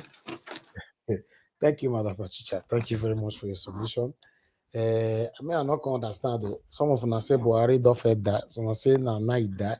So I'm here to learn. I'm listening. Thank you very much, my people. Those of you that super chatted the channel, thank you so very much for letting me as 7 government there, Kenny Hondo, Amanda Stella Masemedo. God bless you all. Guys, you can press on the $ right there. If you can, encourage what we do here. Press on the like button as well. Also help us to share this broadcast if you can. We have over 1,000 people still listening to us. Please take our voices far. Let me call on Black Panther to talk to us. So we don't have any caller right now. Black Panther, you have the floor, sir. 8 minutes. My brother. I greet you, bro. Happy Sunday. Don't die, leave us here. He don't pack. He don't leave us. But I want to sing one song for everybody. This kind God, another one no do. This kind God, another one no do. You see, the reason why I sing that song is to everybody, that the God that we have will never change. And no man can utter what God has spoken because it's an unchangeable God. He will never change. Each time I listen to that song, it emboldens my heart to continue to speak the truth because that is the image I'm after. That is the character I'm after. Now, most of us have seen that there is nothing in this world that will surpass the truth. There is no secret in this world that will last, that man calls secret, that will last forever. It will be exposed to humanity. Even God gave his own heart and his own secret out, he now have to make us, bring us closer to know him more better. God allowed the Israelites to be in Egypt, in captivity, in slavery for more than 300 years. Yet, humanity refused to learn from that wisdom, from that path that the Israelites, the Jews, underwent. Our Nigerian politicians, like I will always say, they won't change, but they can write and rewrite, but they won't change. They will go back, fall back to their old order. The Nigerian people have to see that I've suffered for more than 60 years. Have to realize that the God that we serve never change, but it requires our own efforts because he has given us dominion. It requires your effort for him to manifest through you. That is why if you pray without not walking what you have prayed concerning, taking the step of faith, the word of God will look as if it's nothing. You see, people come, they say Buhari has done something, he has done this, he has done nothing compared to the disaster he gave us. You see, the Bible says when the unrighteous rule, the people will not rejoice. Were you rejoicing when he was ruling? The answer is no. So why are you rejoicing when he's dead? Why are you now talking so good about when he's gone? The Bible says, mourn with those that are mourning and rejoice with those that are rejoicing. I speak this to all the Nigerian politicians. They should learn from this. Like our mama said, yeah, he said the secret, that somebody will reveal it. There's nobody that's going to reveal that secret. Because if you reveal that secret, all of them will be thrown into the same lake of fire that they're about to push one of their members into. So the secrecy in presidency, if you try to go closer to it, not to even reveal it, just make up your mind to go closer to it, they'll smoke you. That is it. It's all over the world. That is it. You don't toy with something that is bigger than you. All you need to go around the surface, but you don't go deeper, because the more deeper you go, the unsafe you become. So Agbado, now, like our caller, brother Tony Africa said, he said the dog fight has just begun. Tony Africa said the truth. He's giving us wisdom there. The dog fight for Aso Rock has just begun, because a leader that was having an ideology, the Fulani extraction ideology, had just gone, and the dog fight for the leadership, and for whom to play his role, and for whom to play the leadership role, to toy with the sovereignty of Nigeria has just begun. The fight will be an open field now, because this 2027 election is going to be as like never before. It's going to surpass what happened in the western region of those days. It's going to surpass it. I know, I'm 1000% very sure, because the Nigerian politicians, they won't change their patterns, their modus of operation. Now, to Wike, that is going over, there's something deep. I won't say it until something happens. There's something deep about that man. And if he's not careful, people are going to rejoice. People are going to rejoice whenever I kick the bucket. It is either for him to change and do things and stop toying with the destiny of a country, of a people. Stop toying with the destiny of your nation. It is not yours. It's a conglomerate of people that God created to manifest upon the earth and dominate the earth. If you decide to dominate the people that God has chosen to dominate the earth, then God will dominate you with his word. Because you came from his own word. That is the word I will give to DK and to his wife. He should stand up like Sarah and deter his husband from going that route of self-destruction. You say politics is a game. Politics is not a game. It's not a game, it's a service. But when you make it a game, that means you are toying with the life and destiny of everyone in that federation. For your own selfish and digressment, for your own selfish end, you are toying with our life. And we will not rejoice when you go out of this earth. We are sure of that. When King Nebuchadnezzar died, nobody rejoiced, nobody was sad. They were rejoicing because he was cursed. Unto thy belly will you trek like an animal in the wilderness. And all through all this evil politicians, unto thy belly, if you don't come out of that thing you are doing against this federation, unto thy belly may you crawl and go around in the wilderness of hell. Now Buhari is gone.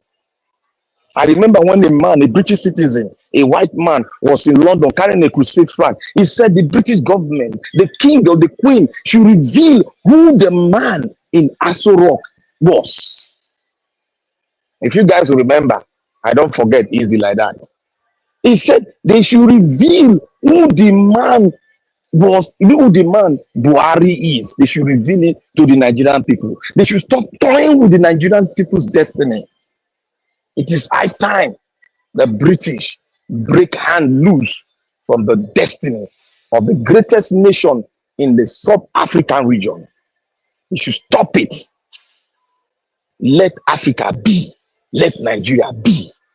We are a sovereign nation.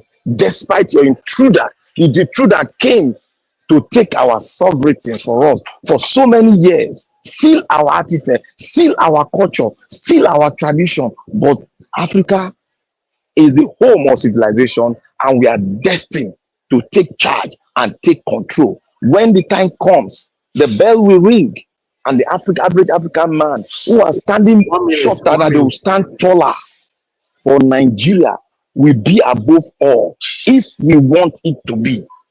To the Nigerian politicians that refuse to change, unto thy belly will you crawl in the wilderness of hell.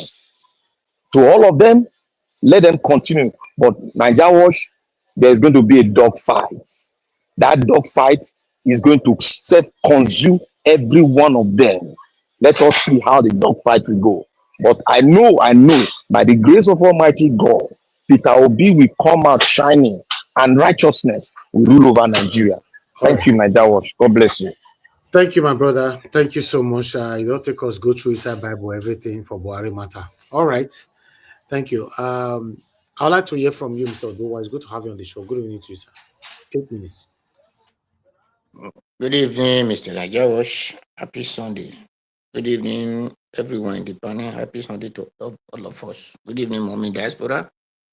Thank you, man. God bless you. Happy Sunday, man. Good evening, commenters, listeners, and viewers. May God bless all of us. Happy Sunday to all of us all. Whereas the breaking news, Buhari is dead in London. Well, for me, it is a great joy for wicked to die so that the righteous man live. Because anybody who prayed Buhari, he did this, he did that, my brother or my sister, I did not see anything that Buhari did. If you said he sent whatsoever for election or distance, if he sent the paper and election could not work, what is the use of the sending? Because you send, if it worked, they will have not said go to court if you are not satisfied. Go to court. That makes it doesn't send any. What he sent is useless. So, in other hand, I want to say something that I want to sing one song. Buhari di owa ori owa. Buhari di owa ori owa o. Buhari di owa ori owa o. Tinubu hiari veso igbe. Oh, may Buhari soul never rest in peace. May rest in packet pieces. Amen. Because Buhari have brought disasters and destructions to our country. We cannot count how many people that go out of our country. I think, what did they call them? Amnesty, we are not saying thousands of people that just passed away just because of Buhari. He came through Ruga.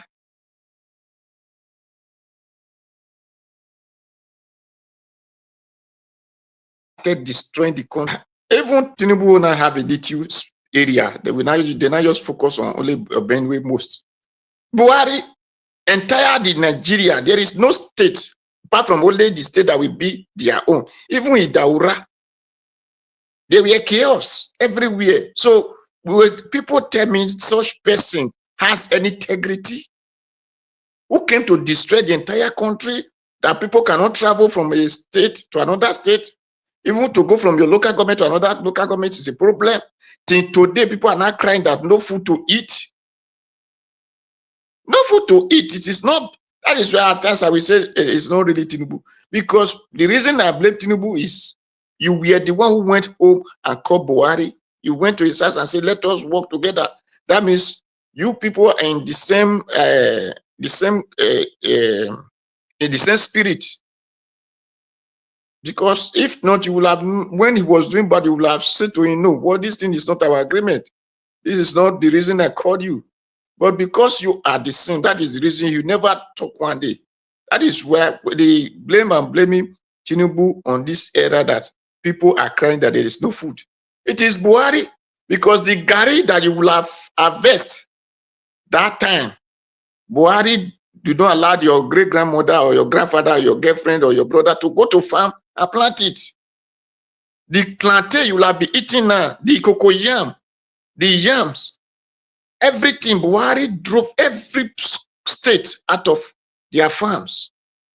So today people will say, oh, do well, do what? Do nonsense. May he never rest in peace. May fire. It is just like one of this thing I saw.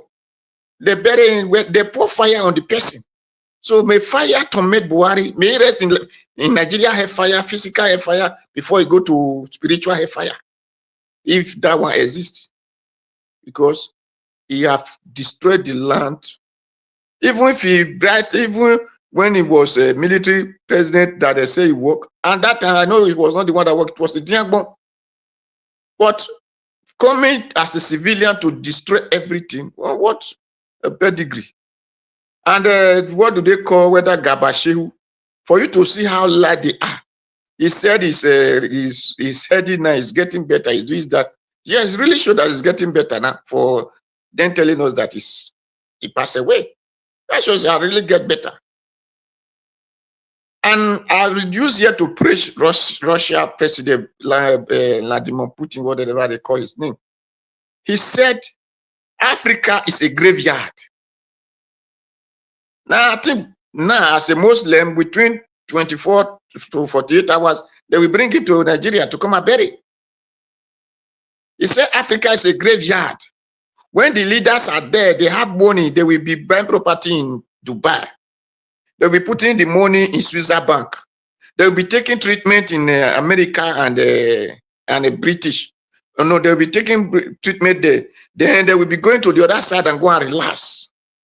The way they die, they bring them back to Africa because it's a graveyard. Because if not, there have not been any white man who will die in Africa. They will say they came to Africa to take treatment. They die in Africa. They want to send them back to their country. Well, no, because their country is not a graveyard. So they make their country good for them. So because it dead, that's why I always said the people living in Africa, living here, most of them are dead. They're just living, they're just existing because the breeze happen for them. The breeze still give them a little breeze to walk. If not, A president, a military president who spent many years, many months in the hospital when he became a first time a president. Then out of 8 years, he did not have any good hospital he built. And even came and said, I want to build hospital. I think today, single block is not laying that land. People will come and saw that one work. Did do no sense. May he never rest in peace. So that is what I have to say. Then additional is an additional, the lie man who lie and begin to tell us that anyway. Thank you, Mr. Nigerian. Thank you very much. Mr. Odowa. Thank you. Mr. Elvis. Yes, sir. Let me, please, you give me a minute. Let me correct one impression from Mr. Odowa's submission. That with respect to the Electoral Act that Buhari signed into law. See, that was a good thing, whichever way you want to spin it. To the extent that Buhari himself, 1 week, as a matter of fact, 5 days. See, five days after he signed it into law, he himself quickly ran to the Supreme Court, straight away to the Supreme Court, that he wants to change it, that he asked for a review, because he knew that it was a blunder. That was a gift to Nigeria, to all of us, and it is that thing that you and I, every Nigerian, we are holding on today and saying that election was rigged. If not for that one, you will not have mouth today to even be talking and say the election was rigged. He quickly went back to Supreme Court. They said, Mr. President, you just signed this thing into law a week ago. There's no law to back it up. We cannot change it. It is a law already. Baba Jonathan. Wait. Hence came the glitch. Because the only way they could circumvent that act was the glitch. If they leave it the way it is, see, it will be a different story. Hence came the strategy of the glitch. Okay? So he himself realized, maybe by crook or whatever, some people sat him down and said, Buhari, you shouldn't have signed this thing. No. The Supreme Court of Nigeria, the judiciary that you and I know that they are crooked, as crooked as they are, they told him, it's all there, Google it now. Mr. President, we can't do this. So that's a good thing, and it will only get better as far as that is concerned, either directly or indirectly or directly through a new constitution. But that is what we have now, and it is better than what it was before. Thank you. Thank you, Mr. Jonathan. Madam Deborah, hello, quickly. Mr. Elvis, sorry. Okay. I just wanted to quickly disagree with Mr. Jonathan. I think he kept emphasizing on the fact that Buhari did the electoral form. Yes, it might indirectly, it is a good thing, but he did it based on selfish interest. He probably did it in order to favor whoever he wants to put in, to prevent Tinubu from able to rig or to prevent the election being rigged. But not in the favor of Nigerians. I still stand on the ground that what is the benefit of the electoral reform if he actually did it based on good intentions? So how come he didn't stand up to make it work? So even if he did it, I still believe that it was still based on the selfish interest. These politicians are never doing anything that is going to favor Nigeria. If you see Nigerian politicians do anything, just know that it's because they are doing it in their own interest. And I believe that one way or the other, even that electoral act, he did it purposely, probably to protect his own candidate that he wants to bring in. Thank you. So that he did not do it because of you and I to make elections free. I don't still believe that is his intentions for doing it. If that is his intentions for doing it, then he should have allowed it to work. So for him not to allow that thing to work, meaning that his intentions were not genuine from the get-go. Thank you so much, Mr. Elvis. Thank you, man. Thank you, Mother Deborah. Thank you. Mr. Elvis, please ask everyone, Mr. Elvis, please ask everyone the pertinent question when they come up with this argument. Why did Buhari, 5 days after, went to Supreme Court to want to change it? Let them answer that one. Why? Okay. Can I answer it? Baba Jonathan, please. Mr. Najawas, just a second. Baba Jonathan.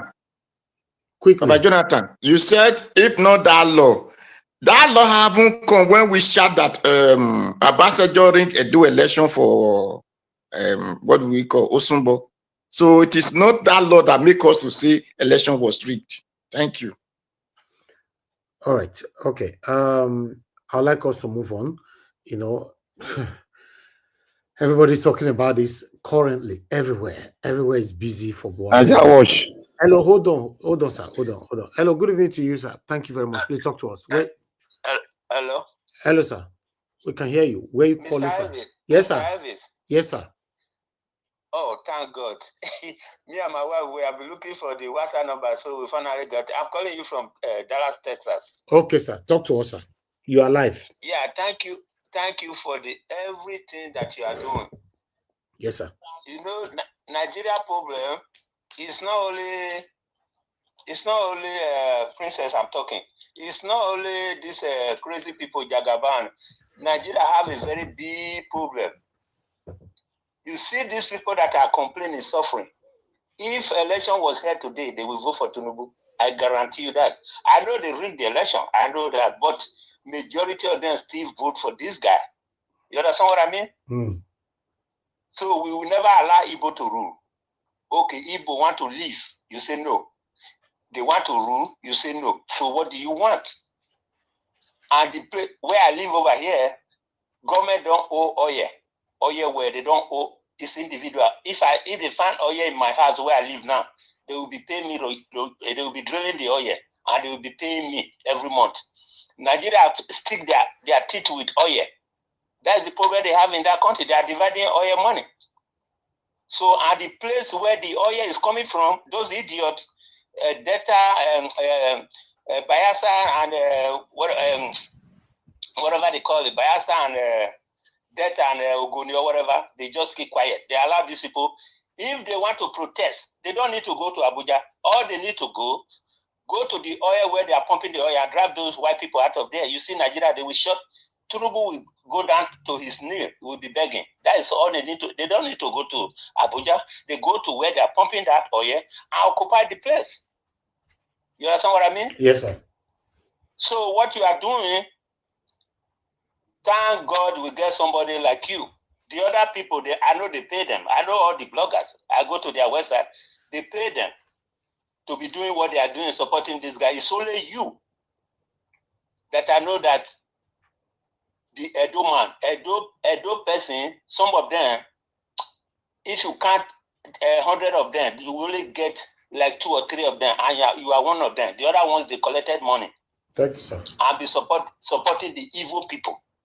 So now, we can't come home. My wife is a doctor. We cannot come home. We have a property over there in Asaba, Porakot and Lagos. We cannot come home because there is no light. If we set up business, running generator, how can you? I don't even like a sound. I don't like noise. You come over here and looking for diesel, doing all kind of stuff. It don't make sense. After this guy want to help Nigeria, this will be. They say no. I don't understand. The way the guy talk, the way Obi talk, you know that this guy is sincere. He want to help Nigeria. He's not looking for anything. Exactly. Still yet, these people don't want this guy to help Nigeria so that we can move back home. It's not only me. A lot of people, Houston, those people, they are millionaires in Houston. They want to go and establish in Nigeria. I said the Nigeria problem is not only the corrupt. I have a house in Porakot, Abure. You know the agent I put there. This guy will just collect the money and tell me that I'm robber. Attack him on the road. I said, okay, you have my account number. Why do you want to collect cash? Until I call my son that is in the military here, my son called him, say, look, I give you 1 week to go and deposit that money. If not, you will see me. Then the next day he went to that is the money that the say I'm robber collected. So it's not only Nigeria, the corruption is just too much. It's too much. I went home, I changed money, I know how much is the money. I gave my sister's son to go and help me change the money. Guess what? The money was half of it. My sister was laughing, I was laughing. So the corruption it's too much. Very sad. It's not poverty, man. It's not poverty. Hey, when I was in Nigeria, I was working with cash and carry. Cash and carry. I don't know if you know cash and carry. Those people that sell electronic. I was the one taking the money to the bank with a brand new 504. Oh, the other guy, Omola, they call me Omola that time. Oh, why can't you go away with the money and take the I say, I don't think so. My junior brother brought me to US. If I have done that, when my brother tried to do my visa, they will say, I'm on the run. I will be on the run. So, exactly. All right. Thank you, sir. You see that? So, I will be getting in talk, okay? Thank you very much, I don't know. You can text me your Nigeria account number, please. Oh, okay. That's good. Okay. On this number, text me your Nigeria account number. Thank you very much. My wife get up midnight to be watching you. I'm telling you, it's at work now. When he come back now, me, I will go to the burial. I say, you better go and watch your Elvis, you know? Oh, wow. So, thank you, sir. Text me your account number. What you are doing, God will bless you. Don't worry. Amen. I know they are attacking you left and right. Don't just worry about it. Nigeria, one day Nigeria will change. Amen. They like it or not. Thank you, sir. And do not compromise. Don't compromise with anybody. When you compromise, you cannot say what you are saying. You understand? I can never. Don't worry, sir. Thank you, sir. Okay, God bless you. And the people that the people that I love most in your platform, those people that come to your listening, Jonathan and CM, those two people, I really like what they are doing. Those two people, Jonathan and CM, that guy in the UK, I think Jonathan is in Canada. Okay. Yes. So thank you, sir. God bless all of you. Okay. Thank you, sir. God bless you, sir. All right. Thank you. Sir. Yes, sir. Oh, sorry, I've already cut it. All right. I appreciate you all. I know all my panelists. You all have fans here. You know, that's what I say all the time. Some people who join us on this panel, when they do anything, they come on, they'll say, na Mr. Elvis, they punish. Not be me, they punish. You have your own fan or fans. Once you go, they will forget you. You know, you are putting your voice there. Your voice is different from mine. Mine is different from yours. So the only difference between you and I is just that we have a platform that, yes, we are, you know, we are meeting to pass our plight every day. So yeah, I appreciate every one of you. Let's stand for what is right. But let me call on the next person. Mr. Elvis, sorry, I want. Yes. I just see this. This is now Mr. What's his name? Chris Dublin. I don't know. I never see him for a long time. Maybe the phone and all day.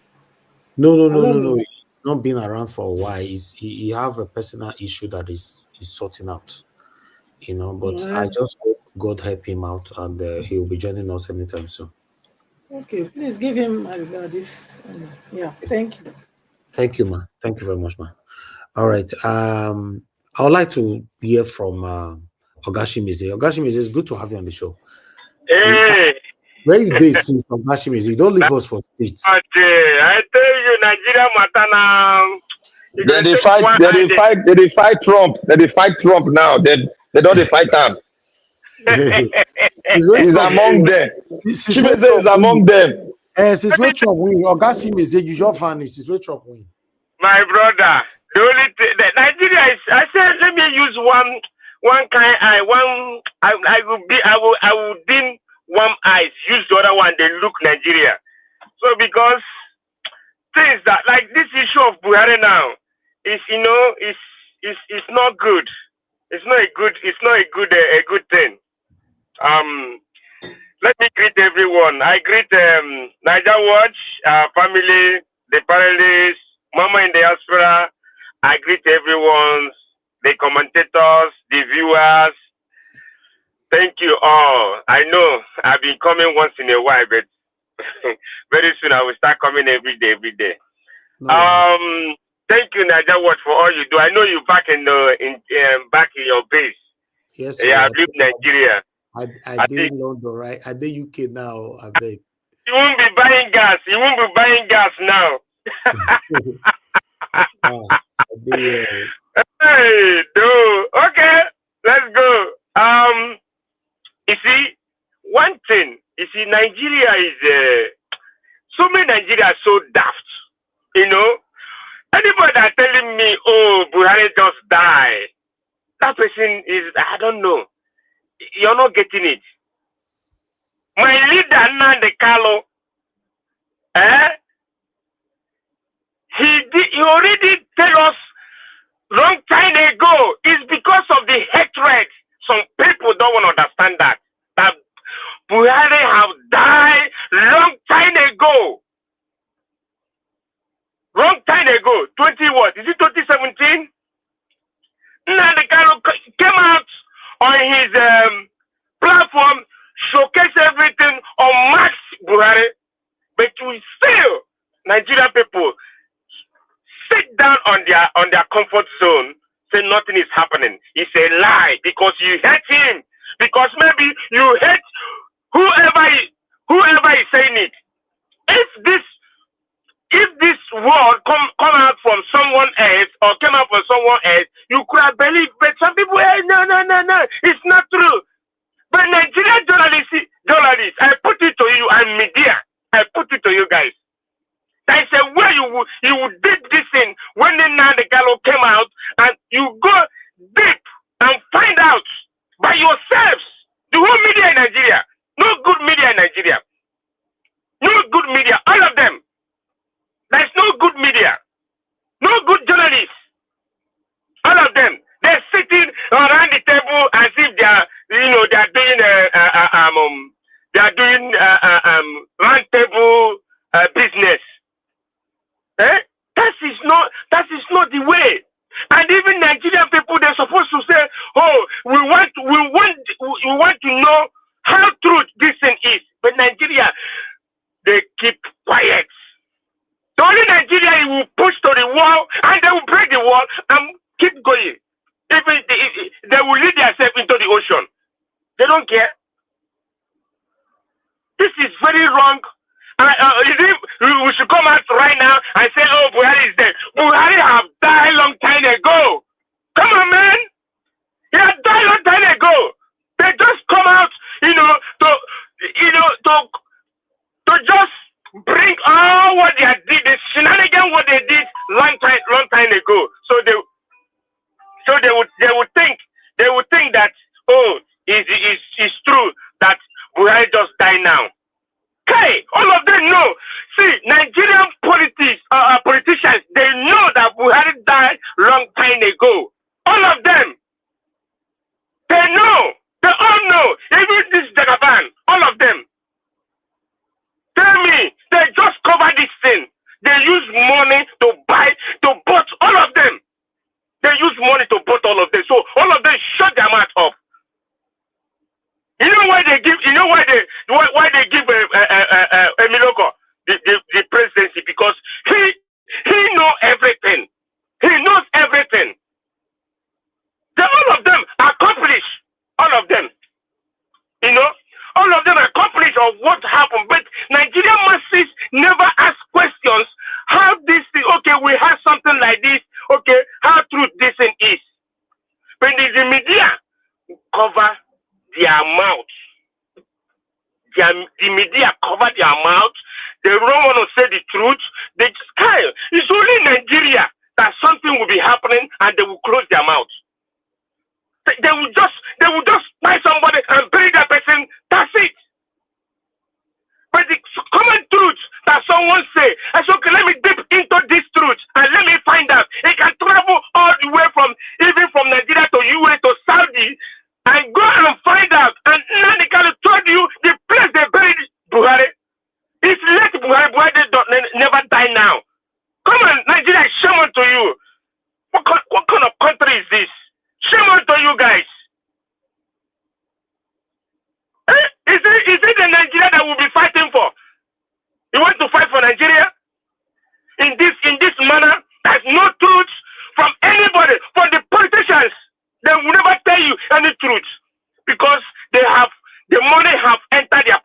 and they pocket the money, they lie to you, they will do anything to you.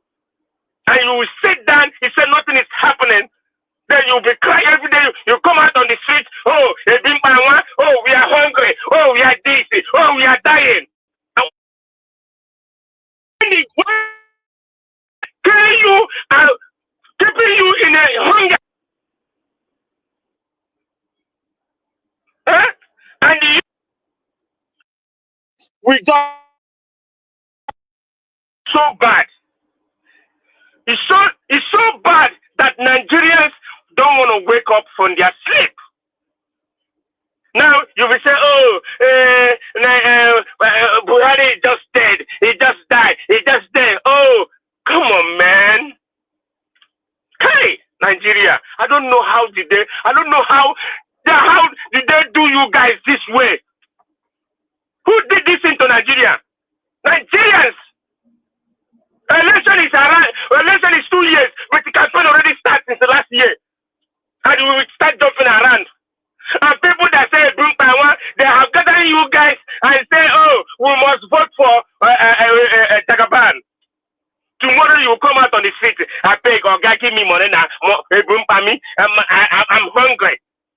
Who does that? Why all these things? Don't because you hate somebody. Don't because you hate somebody, you say, when someone is saying the truth, he said no, because the hatred you have on that person, you don't want to accept that that person is saying the truth. Nigeria, wake up. Wake up and face the reality. Nigeria was, thank you. Let me stop here.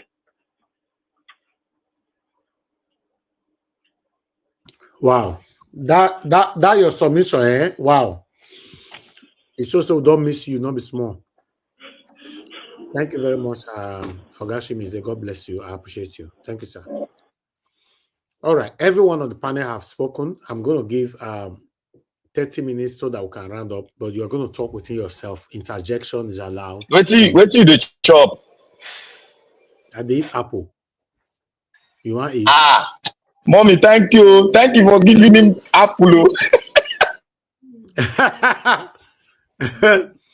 You want to eat apple? Anyway, let's talk within ourselves for the next 30 minutes so that we can round up. So the next person that's supposed to speak to us is Mr. Jonathan.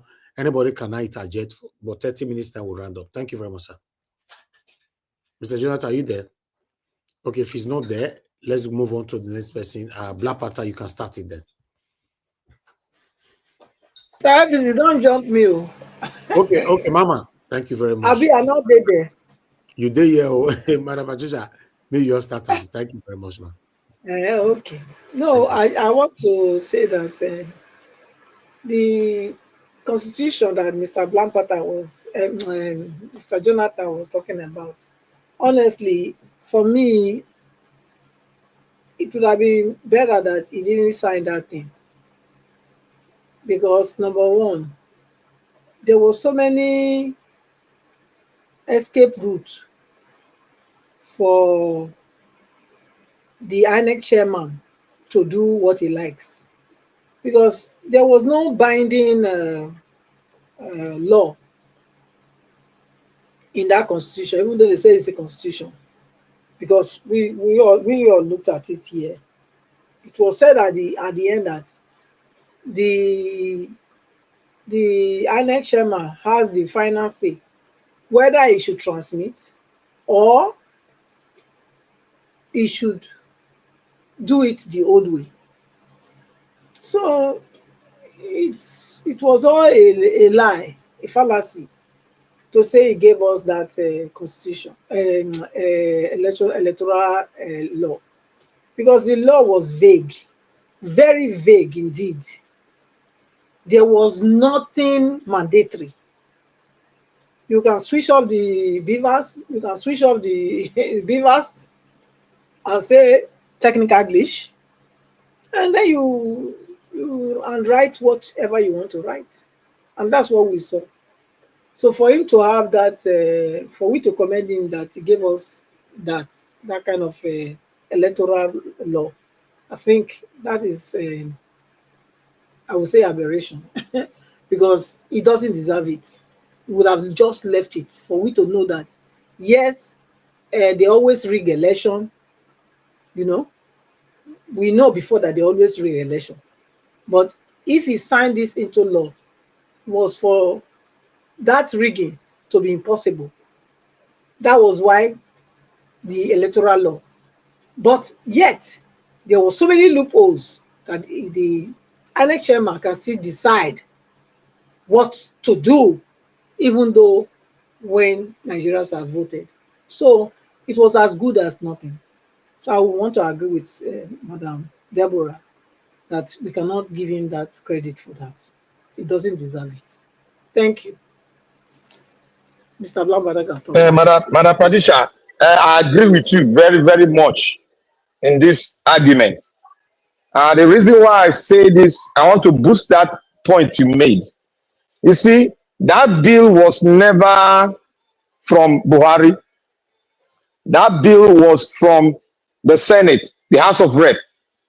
And the purpose for it was because of the agitation for a new electoral law by the people. And when they agitated and confronted the National House of Assembly, they got to push it forward further, and the National Assembly had to argue, and they wrote an electoral bill.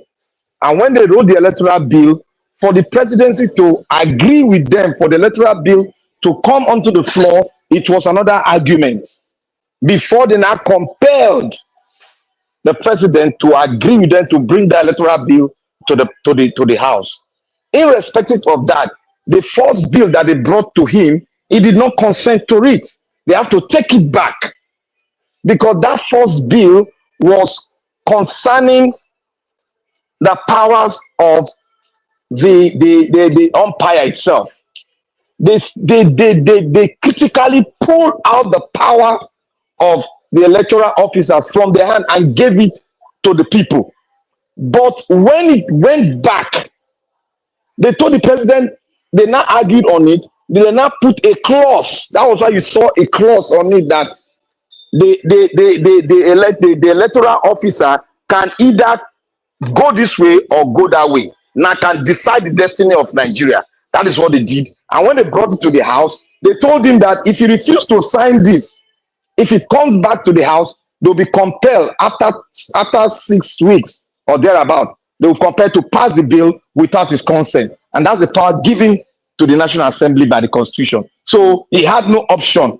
He now signed it. And he already wanted to change some part of it because his advisor never wanted us to use electronic, issues. They never wanted to use us to use the electronic because it's not going to. They won't be able to administer it in the northern part of Nigeria. So, but they found a way out, and they let the umpire now, made it. That's why I see some areas in the north. They wrote it and snap it. Mr. Black Yes, Panther, sir. hold on, Yes, sir. hold on. What you are saying is not entirely correct. And Yeah, tell me the one that is not correct. I will not appreciate it for us to waste time on this. Tell me the part that I'm not correct so that I correct myself. First of all, whether the bill started from the house or started from backyard or from the Senate or the House of Rep, let them do everything that they want to do. At the end of the day, the president still has the power to assent to it or not. That's it. So for him to assent to it, I believe on his part, that's a good one. Whether it was a misjudgment is another thing.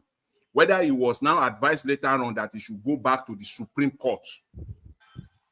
That area where the Senate are holding him to ransom on when he signed it, that's why he asked for judicial review of that thing. But there was no time. There was no time. Time was so short that time that the Supreme Court came back to him less than 72 hours. That's why I would refer to 5 days, 1 week. He went back to them 5 days after. Supreme Court came back to him about a week or 8 days later that, Mr. President, this thing cannot be. You have signed it, you have signed it.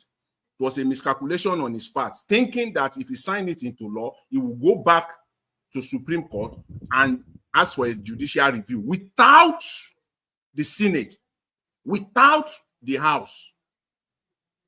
Okay? But that did not work for him. That's one. Two, see, everything, whether they gave the INEC the power to choose whichever way they will transmit results, you cannot compare the Electoral Act of 2022 as amended to the Electoral Act of 2011.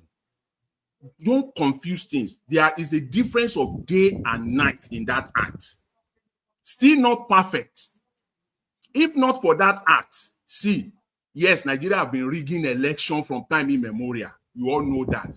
The baby in the womb know that. But what you and I have been saying, as far as Peter Obi is concerned, we will not even be close to it. I want to tell you, they have rigged the election in Nigeria mercilessly more than 2023. People don't talk. But this act gave us the opening. It gave us the opening to talk about it, to reject it, and to continue to fight for it today. It is still that Electoral Act that you and I were referring to. It is still the Electoral. What are you referring to? Obi was rigged out.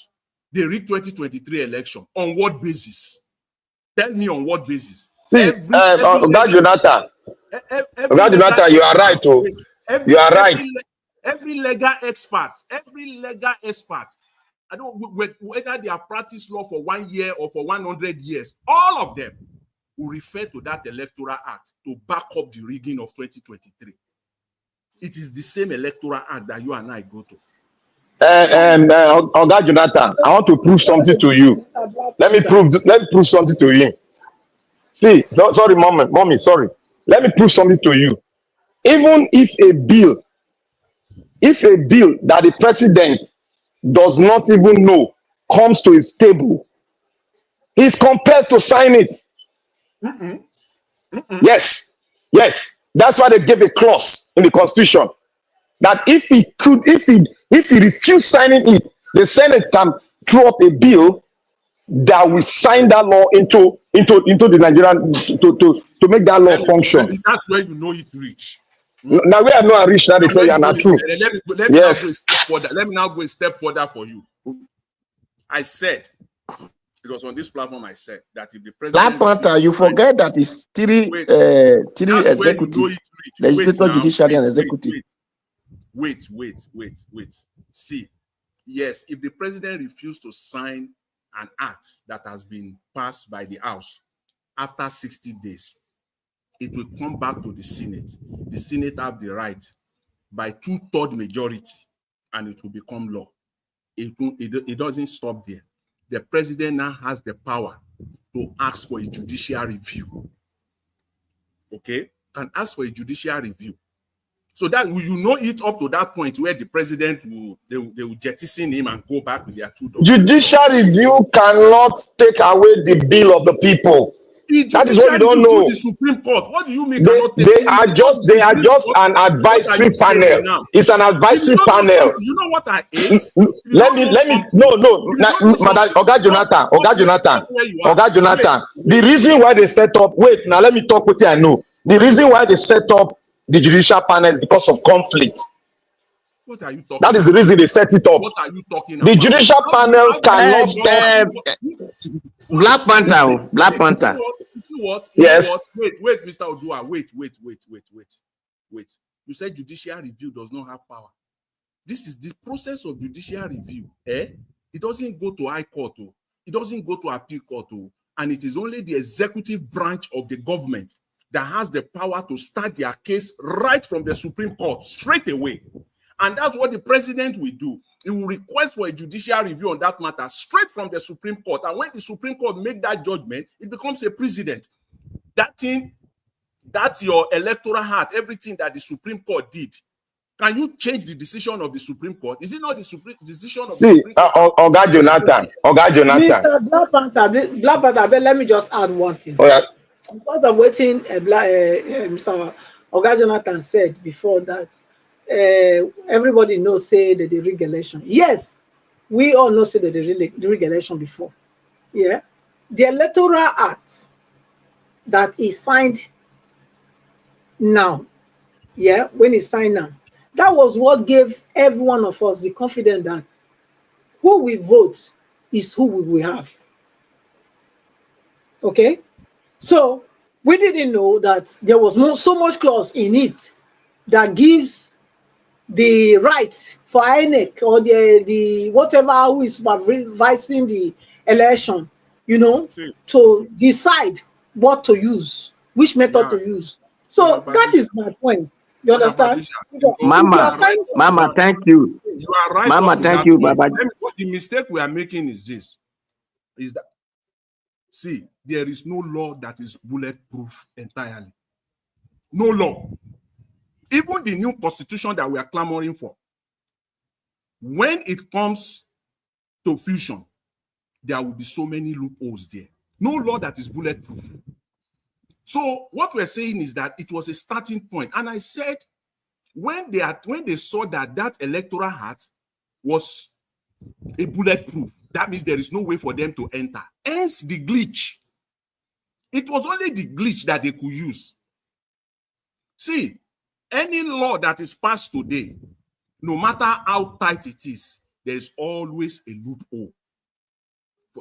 I have to ask you, when Buhari, when Atiku and Buhari contested, has that law been passed? It has not been Buhari. When Buhari and who? When Buhari and Atiku, when they were dragging for position, has that law been passed? Which year? Which election year are you referring to? Before the last election? 2019. It has not been Yes. passed. This one Yes. has not been passed. This one was passed. Okay, thank you. February 2022. February Okay, 2022. why am I saying all these things? When you said that without this law, we will have not been able to see the rig election. We know the rig election. The reason we know the rig election, but you will not fight it to this extent. The reason of we fighting that election was rigged. It is because when you vote, when you come out in mass to vote, you will say this is whom I vote for. That was the reason.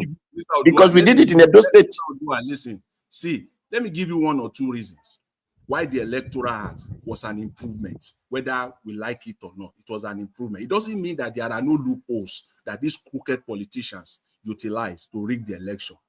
See, but that law as it stands, you cannot throw it into the bush entirely like that. Number one, it demystifies the idea that the vote that comes from the north is always higher than from the south. Now we know that that is not the case. Courtesy of what? 2022 Electoral Act.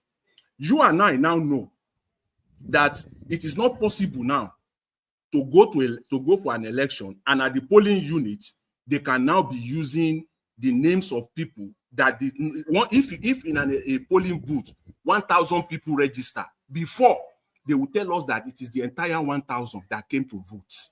Now, whether you like it or not, the Electoral Act has made that to be impossible. You cannot come out and tell us that in this polling unit, 1,000 people register, 1,000 people or 998 came to vote. It's not possible anymore. The only thing they are using now to rig the election, right? It still has to do with the counting of the vote. That is where the rigging still is. The areas where the resident electoral commissioner of a state still has the power to decide what to do and what not to do. The area where it is the president that appoints the INEC chairman, he appoints all the entire 36 state electoral commissioner. Those are the loopholes. It has to do with the counting. That it is with the counting, but the real thing itself. Oga Jonathan. Yeah. I think you're trying to give glory to what is it? You are missing it. I'm not. No, I want to know where you're coming from. I want to know where you're coming from so that I will tell you that what you the antecedent. Wait, okay. I'm not giving glory to Buhari. And if you listen to me, I said that law was a starting point. he did his own part, whether directly or indirectly, whether he did it for his own personal gains. And I want to believe. Okay, let me ask you a question. I want to believe that he did it for his own personal gains. If not, why will he rush to the Supreme Court 5 days after that he want to change certain aspect of that law? So I believe to some extent that it was for his own personal gains. What is the role of judicial panel that will be set up by the president? What is the role? No, it's not the president that will set it up. He will request for the law say he will request for it. What is the role of the judicial panel? What judicial review? There's nothing like judicial review, sorry. What is their role?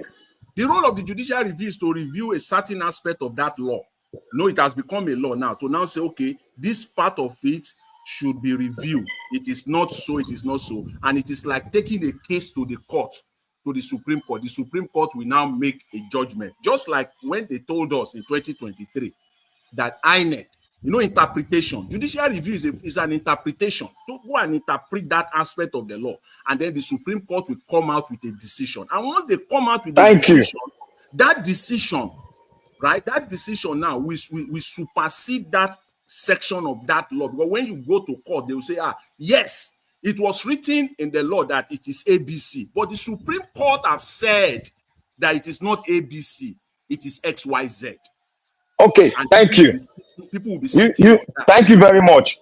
You know that the Supreme Court itself has a way of speaking because they are supposed to be neutral.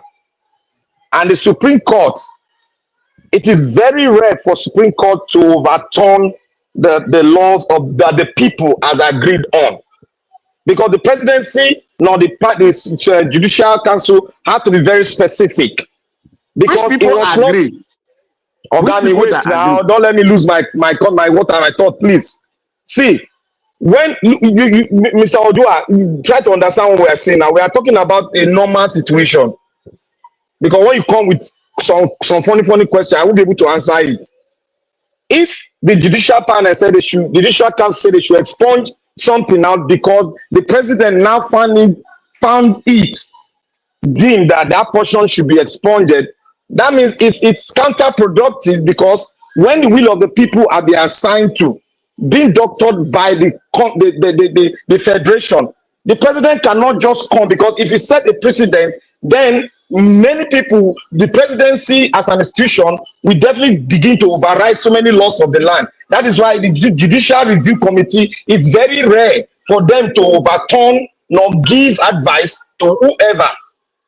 Supreme Court now overturned what had been assigned to by the president because he was not induced nor being compelled to sign it.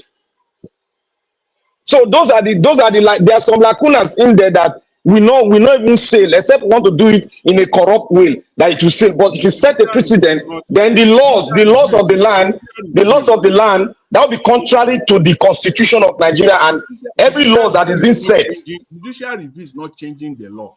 That is what the president wants them to do. You and I know. See, it's to interpret it. And once Baba Jonathan, because I wanted to say something since Black Panther did not know. I want to ask a question.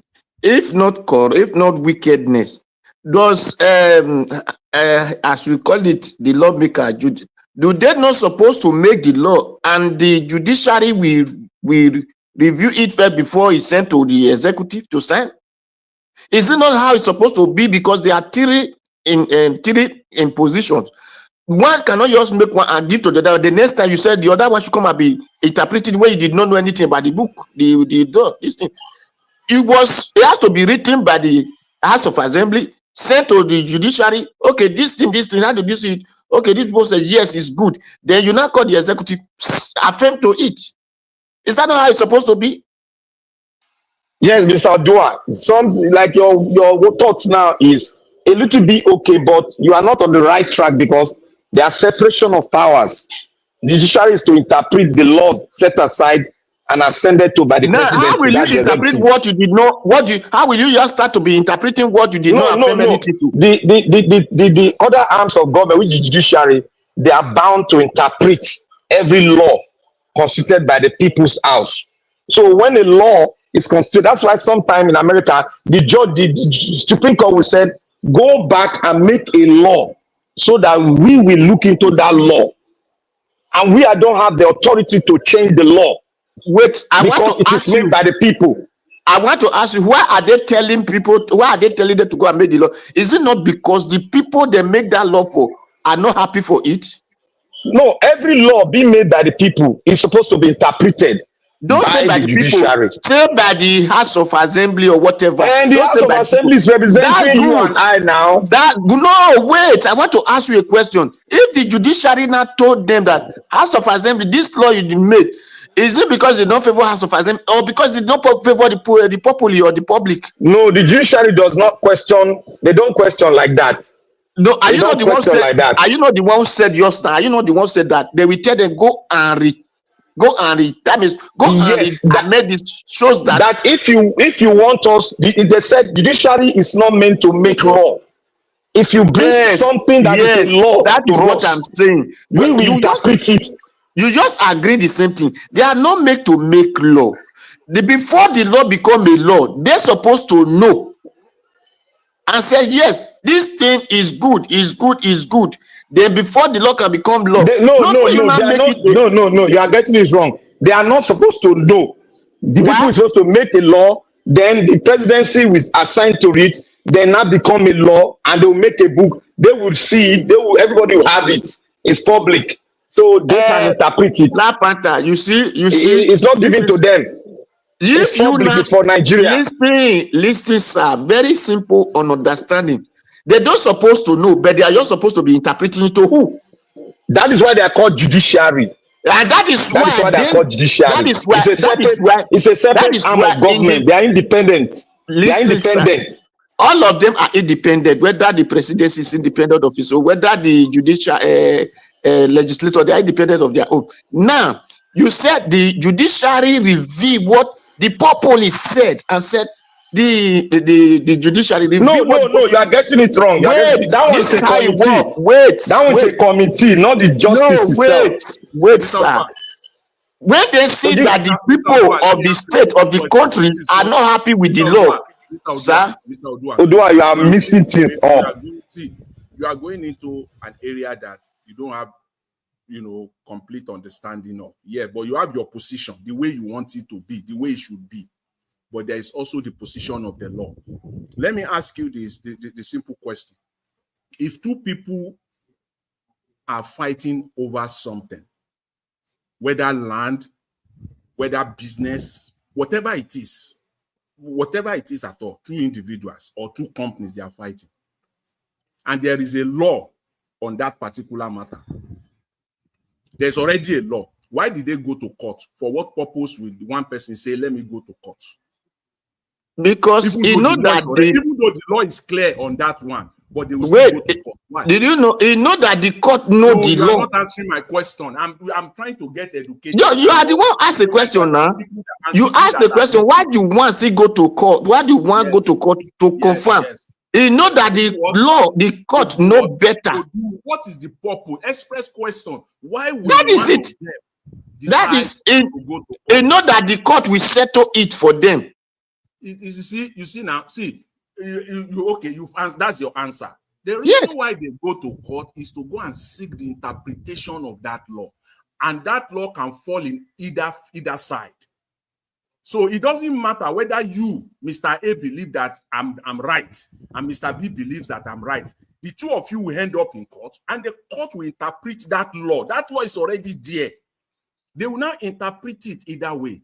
Okay? So you cannot say that because the law is there and the way it is, they will have to follow it like, no, somebody else can challenge it. That's why they go to court to challenge. That's why you go and challenge it. Sometimes you even go and test it. Let me go and test this thing, how it will be interpreted. That's how they interpreted the Electoral Act for us. So we now saw the loopholes.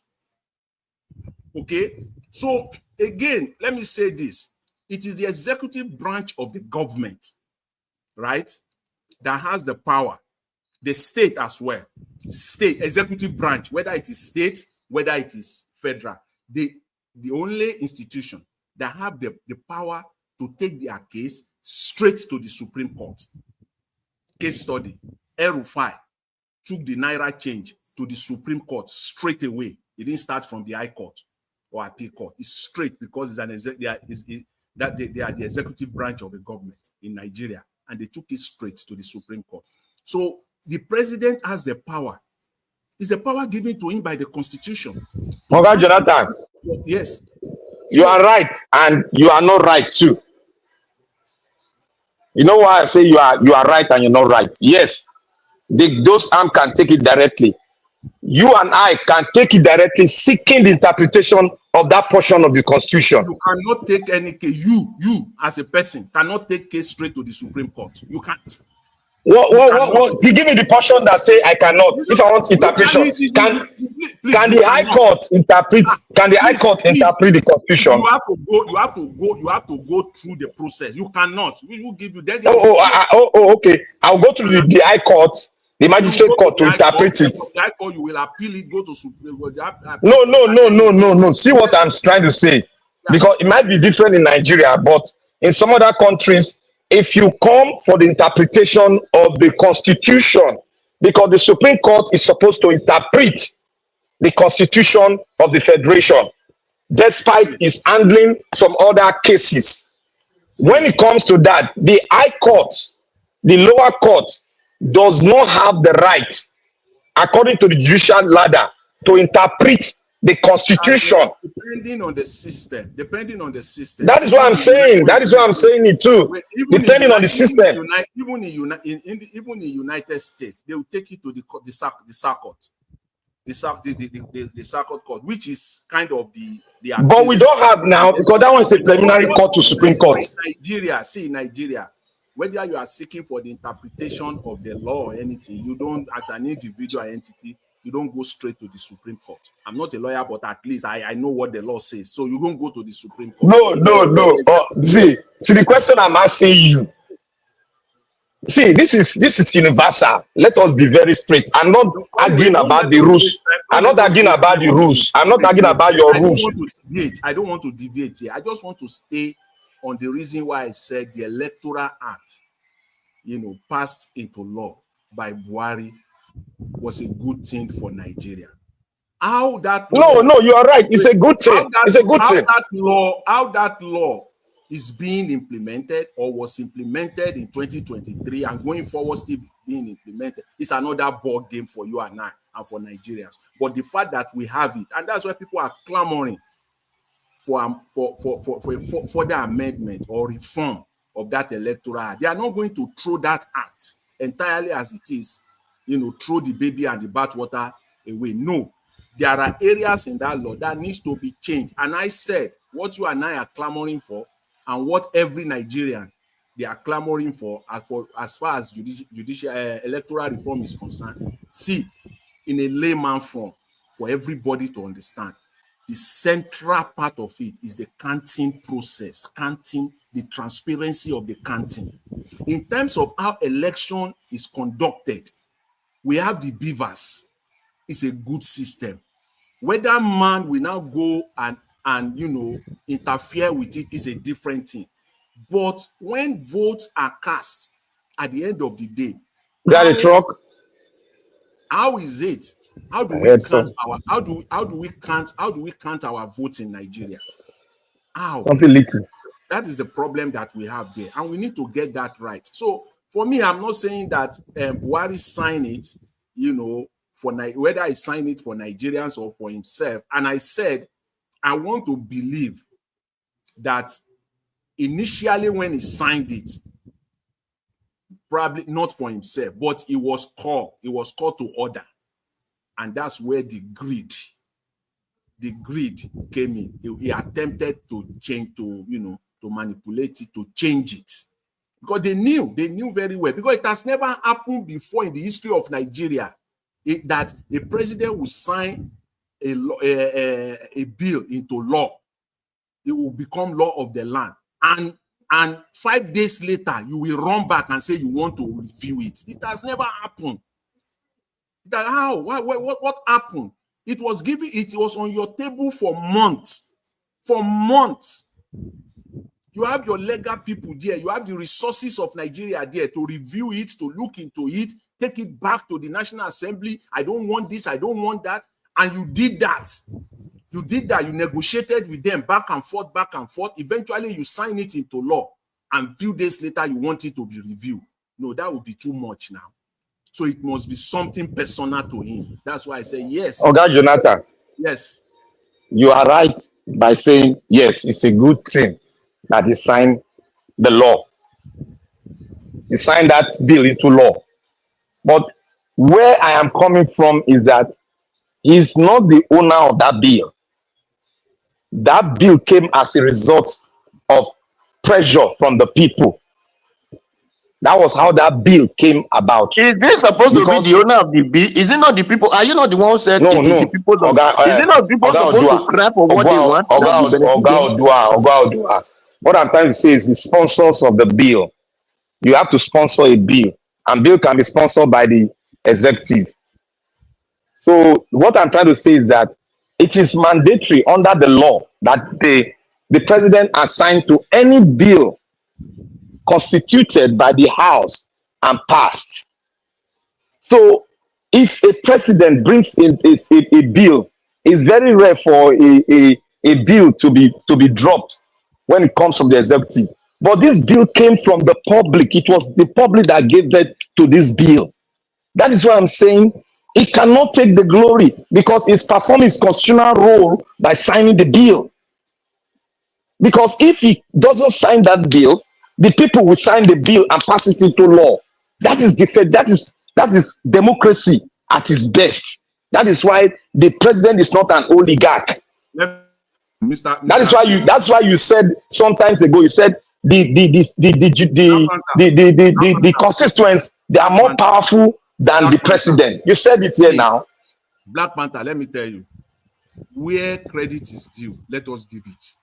Okay, regardless our. It's not his bill now. You cannot put glory onto him now. It does not matter. It does not matter. It matters. It matters.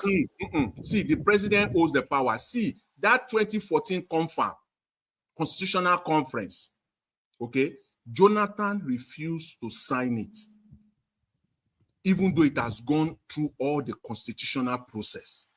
But there was nothing for him to sign now. Yeah, what do you mean? There was nothing for him to sign. There is something for him to sign. Because it was a white paper's bill. It wasn't a bill. It's an implementation. Yes. It's the same thing with the law. See, no. What you have, let me tell you, before you can say this thing, if you do it or you don't do it, you have infringed on the law. You see, it must either be approved or signed by the president or approved by the president to be implemented. If it is a white paper, the federal government must come. He has to sign a document. That confab, he refused to implement. Okay, Jonathan, I don't expect you to come from the confab area. Because you are trying to trick me. You are trying to trick me. You are talking about weight. You are talking about. I don't want to go deep into whether they. No, the confab was a committee. It was a communique now. The confab was a communique. Whether it is a communique, whether it is an act of the parliament, whether it's a communique, whether it's an act of the parliament, it is still the president.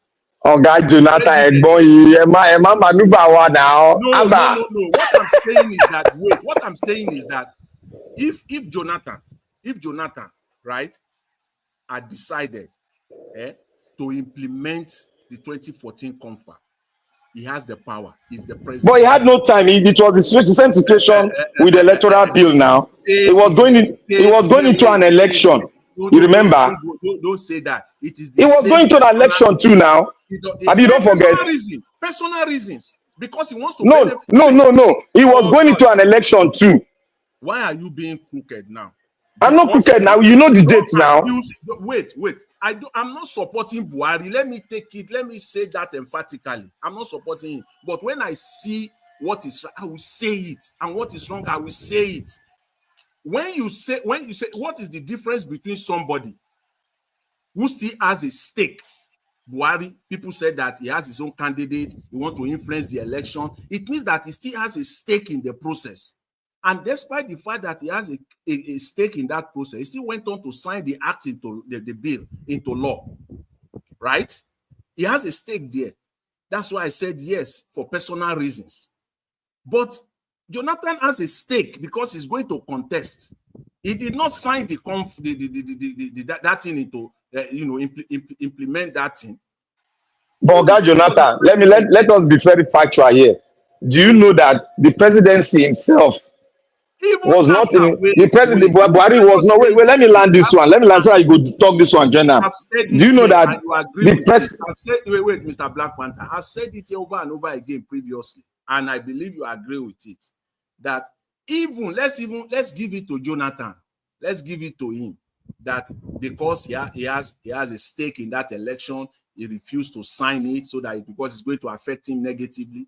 What of after he has that 90 days? 90 days. You say he will not sign. He will sign. There is a portion he has to sign. And if he has signed that confab and it became a law of the land, it will be you can't change it. You have to go through the process. See, he refused to, for whatever reason. That's a different the confab, Oga Jonathan, let us not mix things up. The confab was not a law. The confab was a proposal. Oh God, why are you doing look, this? It was a constitutional proposal. Wait, you cannot pass a proposal to law now. You see, whether it was a law or it was a white paper, the simple question is this: who has the power to implement the white paper document? See, let me say something here. So, the president. Let me answer your question. Who has the power? Let me answer it now. Why is Professor Ezekome this new proposal? Why is it that they know that it is the president that has the final say? Wait. If they completed the process. See, Oga Jonathan. See, let us talk the process. You see, the president is an head of an institution. When it comes to constitutional activities, the president's role is just to assent to it, and his team will now look at the area where they can adjust to their own favor. The president does not have the total authority to now say, okay, don't touch that thing, don't touch it. It does not have that total authority, because if the House says we want to amend the totality of the bill, it does not have the power to stop the constituency now. He only has the power of ascending, to refuse of ascending for 60 days or 90 days. That is why you and I agree that the constituents are more powerful than the executives, if they know the power they have. How many laws? It's under clause. If they know the power they have. I've asked you 2 or 3 specific questions that I answered 2 now. That require express reply. But you will go on this voyage of no. The president, why they want the president to look into that thing is for his goal, is for the bill to come from the presidency. What is the you understand what I'm saying? The assent is very powerful. The assent is to conclude the process of constitutional review now. To conclude the process of bill. That's the assent now. But without it, that thing is a piece of paper. It's not a piece of paper, because we still have a caveat somewhere that the House can pass the bill. Let me go further. See, when the president refused to sign a bill into law, and because the House believes that bill is so essential and important, and they brought that bill back and get a 2/3 majority, right? 2/3 majority of that law. You know why they don't always do that? Why the executive, the legislature don't always go through that route, even though they know that option is there for them. That law could get stuck in judicial review. Every aspect of that law, the president could start or begin to challenge every part of that law, and it becomes a legal limbo in judicial review. You see, that's why sometimes the legislature will say, okay, it is not worth it. They have passed it, they have passed it. But the only part where it's worth it, at least for legacy, the legislature will know that we did our part. This thing is good for Nigerians. The president refused to sign it into law. We brought it back. We got our 2/3 majority and it became a law. It is the president that is stopping the implementation. Okay, Jonathan. So, see. Okay, Jonathan, remember this thing is not a classroom. This is a political meeting. It's a peace politics. For the president to refuse, let me say one thing here that is fundamental. The president cannot refuse a popular demand by the people. Because they are political parties. They want to win the people to their side. The president cannot refuse a popular demand by the people, except if you want to become an oligarch. So, know that the president cannot exercise his power, but there's a limitation to his power because he got his power from the people. So, if he refuse the people's bill, then the people will refuse him at the electoral voting season. That is why politicians are very careful on the kind of bill they can refuse. So, if you say he has the power, yes, I agree with you. But there's a limitation to his own power because of his political ambition. And most especially, the bill that comes from the people is very rare for the president in a democratic status to refuse. That is where I'm coming from. I know all these things you are saying. Yes, it can happen in a country where like ours. Yes, I agree with you. But in a well-arranged democratic setting, it cannot happen. You cannot refuse a popular bill. The bill that will help the people. If you refuse it, then you call it a day because you have just lost your job. You know, every politicians are very ambitious. Let's be very factual here. Every politicians are very ambitious because they want to change the status quo so that the people can feel good because they are part of the people. So that is why the ambitious thing in them will always come in for them to take power and exercise a change so that his own people, the people, can benefit from the sovereign, can benefit from the wealth of the nation. That is why and that is the mindset of politicians, non-Nigerian politicians or politicians. So when you say the president has the power, then you are now investing authoritative power upon him, which in Nigeria content, yes, I believe you. But in a normal democratic status, the president is very afraid to refuse the people's bill because that is counterproductive and that might not augur well with his own political party because his political base will shout at him. That is the problem we're having even in America here today. Because popular bills are being thrown down while unpopular bills are being ascended to. So it's like that. It's human nature. I would say that it's human nature. So I'm not saying that what I'm saying here is that President Buhari, yes, he can be given a little bit of kudos because he finished the line of process of ascending his constitutional right. He did it, which so many presidents in Nigeria can say no, because it does not favor me, I will refuse it. Yes, but he ascended to it. That might say, yes, he has done his job, due diligence, he did his job. Then I can say, yes, I can say praises to you. But the bill did not emanate from him because he has the power to put off a good and a well-sound electoral bill. From him, he can be able to do that, but he refused doing it. Mr. Black Panther, please. Bill doesn't necessarily have to originate from the president before the president takes credit for that bill. It doesn't have to. But I'm not going there now. Why should you go there? I'm not saying that. But you are saying that because the bill did not originate from him. So because I said the bill is not his bill, executive bill. That's what I'm saying. What I'm saying. I said originate. That means that it's not his bill. That the bill doesn't have to originate or it doesn't have to be his bill before he can take credit for that bill. Because by signing it into law simply means that he believes in it.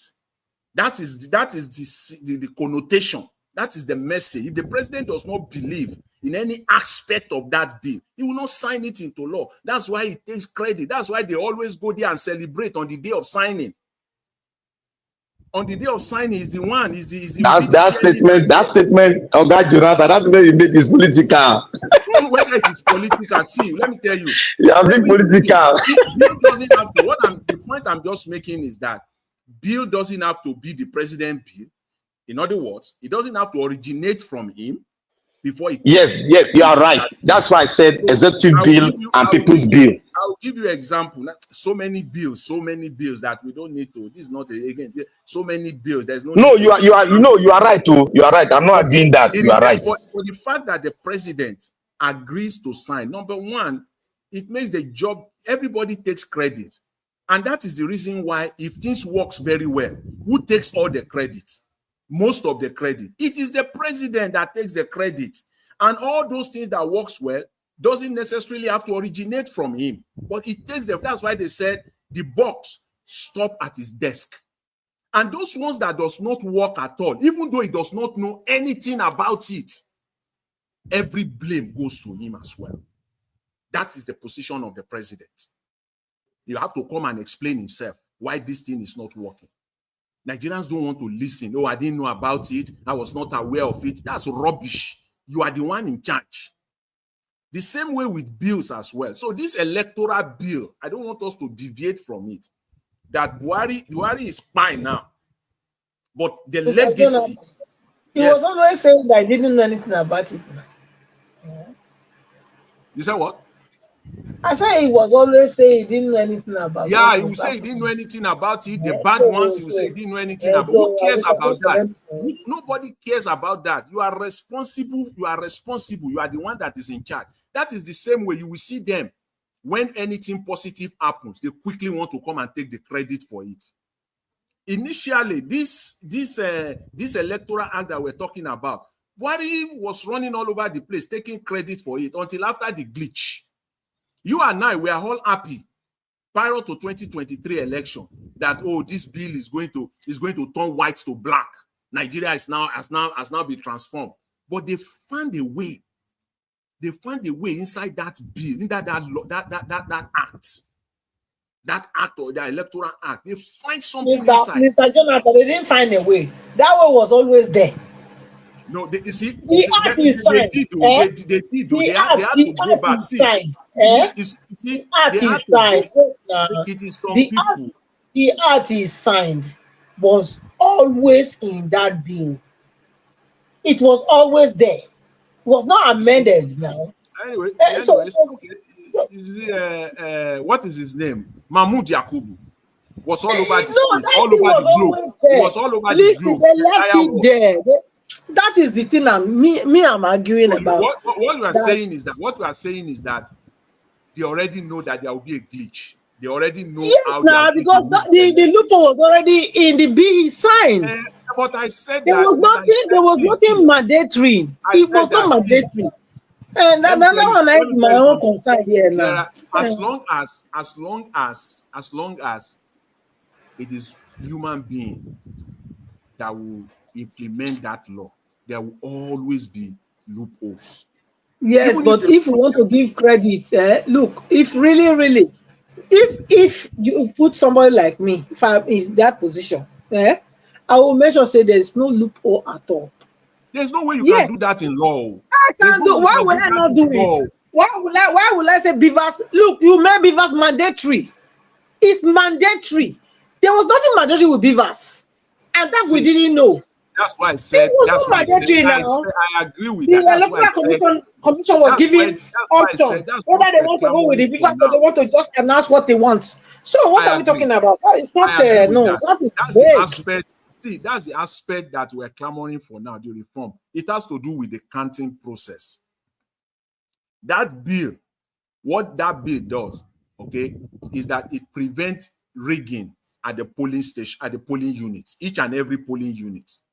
It is impossible to rig unless they use violence, outright violence, destroy everything, but to go through that law step by step, line by line, you cannot rig at the polling unit anymore. They will now take it from the polling unit, you know, this process to local government to state to national. That's where the rigging occurred now. But at the polling unit, where now they now can't. See, that is why people continue saying that those agents is very, very key. That 117,000 polling unit must be manned. You have to, that is where it is. Where, see, your agent, if you have 176,000 polling agents in each and every polling unit in Nigeria. Mr. Jonathan, see, do we need agents in election? Let's be factual. Agents are required everywhere in the world. Every party have their agents. Everywhere they have their agents. Do they have their agent? But their agent, what's the role of their agent? Their agent is to make sure that their candidate of the candidate of his party is protected, and to ensure that there are no manipulation. Even in United States, even in UK, during on the election day, we'll see them. They give them tax. We see them. The Democrat agents, we see them all over. Yes, you're right. They will be there while they are counting. Everybody will have his or her agent there while they are counting. And if they do that very well in Nigeria, see, let me tell you, by 2 p.m., I mean it, 2 p.m. on election day, no serious political party. You people, they claim that they are educated now. All the politicians that are going all over the place now, wasting our time. Okay, Jonathan, you see, on election day, none of them should come out and tell us that by 2 p.m.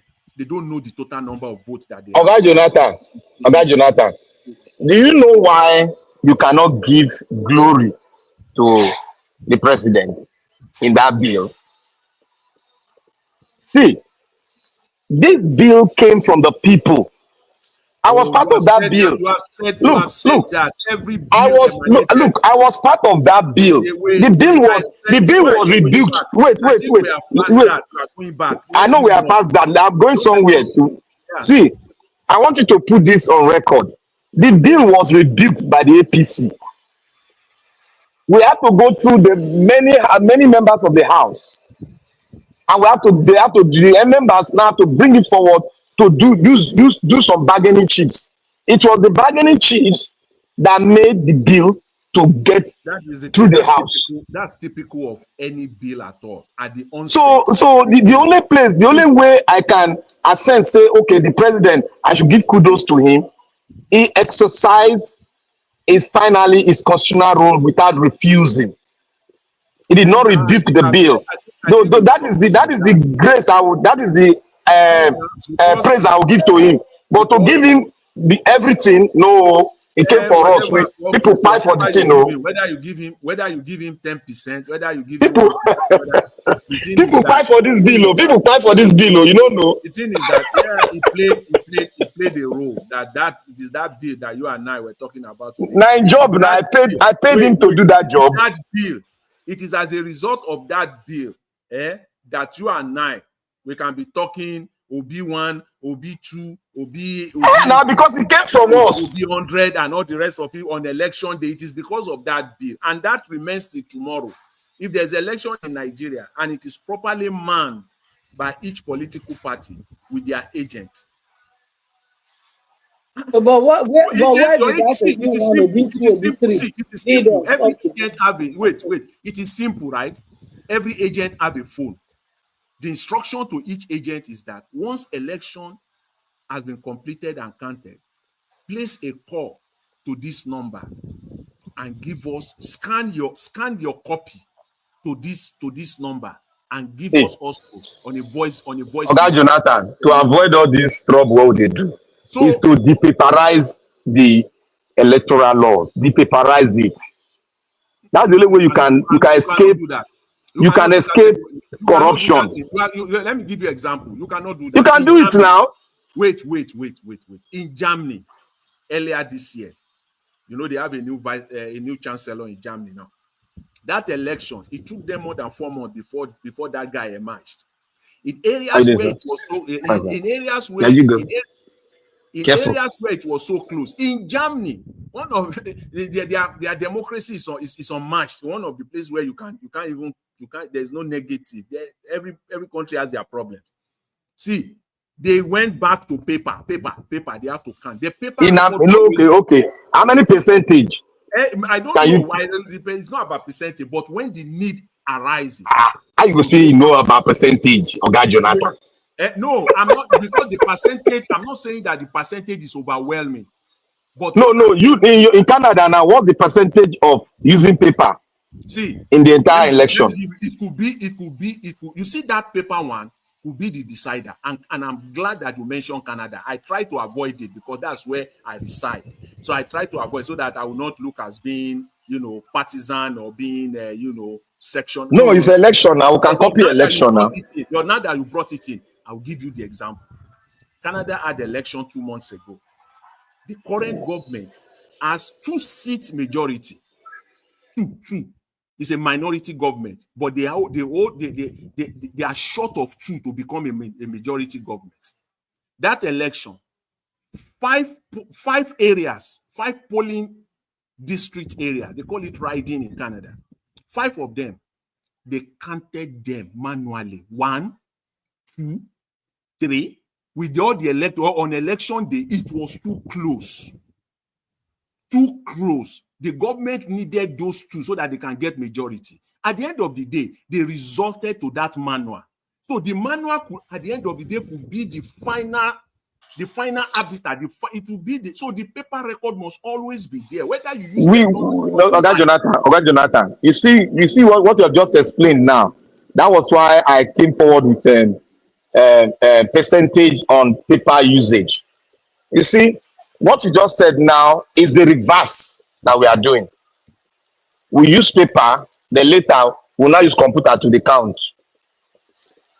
We're supposed to use the computer, then paper, we count when we have a dispute, because that count is more open for every one of us, the 2 or the 3 agents, to see the paper, the printout paper itself. It's done all over the world.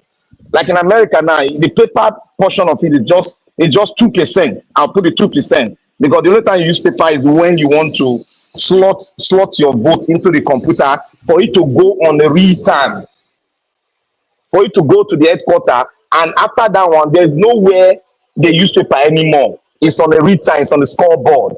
In every party headquarters, they see it on the scoreboard. So that's what I'm trying to explain. Not that it's going to be 100% digital. No. I said the Electoral Act signed into law by Buhari.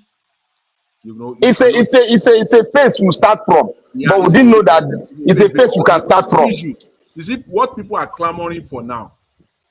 This guy, they are on this, all this civil society fighting. This guy called Peter and all the rest of them fighting all over the place now to get this reform. The central point of the reform is on counting. It's counting. Yes. That is where we need to choose. What are we going to use to count it? The counting process. Because see, now they have shown to us that even though they count at each and every polling unit, and every one of us know that this is the party, this is the candidate that won each and every polling unit, it still does not matter. Because the impression they gave us is that is enough. But now we discover that it is not enough. Because this thing is still going to local government, it's still going to state, and before they bring it. So a lot happens during this process. That's where the rigging normally takes place. You still have a reason. Okay, now. You see the one of the areas you are lighted on, the process of getting the result to the main headquarters so that they can now compare and contrast documents for the main result to be released. Now, you see, at the point of transfer of results manually from one corner, or what they are doing electronically, like they buy electronics by snapping it, sending it, it has to be open. If you got to go through that process, they got to do that at the presence of all the agents. But Nigeria we have a problem. It's just like we are like somebody that is addicted to cheating. So in order to avoid it, let us make the electronics electronically, let us make it as our transport system of taking the result to the main headquarter. You get me now? For the main headquarter now, let's say we don't want to use the electronic calculator now. For the main headquarter to take that thing and write the exact result, just at the two areas, the rig form. And we want to avoid it. We want to lessen the powers You of see the the process. electoral officer and the supervisor at the tail end You of see the transfer. We want process. to break their monopoly. You see the That is what process we want to where do. you see the process where this thing they call national, from polling unit, from ward to local government to state, everything should end at the state. After all, that is what we are all after. Who win this state? Who is leading in this state or that state? No, that's it. But taking it to national, no. That is where the height of the rigging. That's the height of the rigging, to the point where INEC will decide whether they should announce it or not announce it. Now you are talking. You see, those are the things you just mentioned. Another one too. These are the areas they need to look into. I'm not oblivious or naive to all the shortfalls of that electoral. I'm aware that they are all there. But I'm saying that the man that moved us from point 1 to point 2 was a good thing. Okay, it was a good thing. He performed his constitutional role. He did his job. We cannot praise him. We cannot praise him. We cannot praise him for doing his job. We're talking of legacy now. See, Buhari don't buy now. Now you the talk am here. We don't praise them for doing their job. Buhari don't buy now, but his legacy lives after him. Which legacy? If whether good or bad, which legacy now?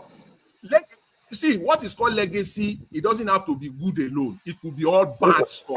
We can say get bad legacy. Don't even go good at all. Legacy. It is now you are talking. It is now for Nigerians. It is now for Nigerians to tabulate his legacy. The good, good section, the bad section. But his legacy lives after him. That's what I'm saying now.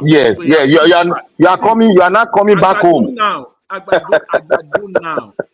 now. If Agbado now, goes ahead and agree with the constitution, the new constitution process, and he eventually made it happen, it will enter into his legacy. It will be part of his legacy. Nobody is saying that. See, what I'm just saying here is that for Buhari, right?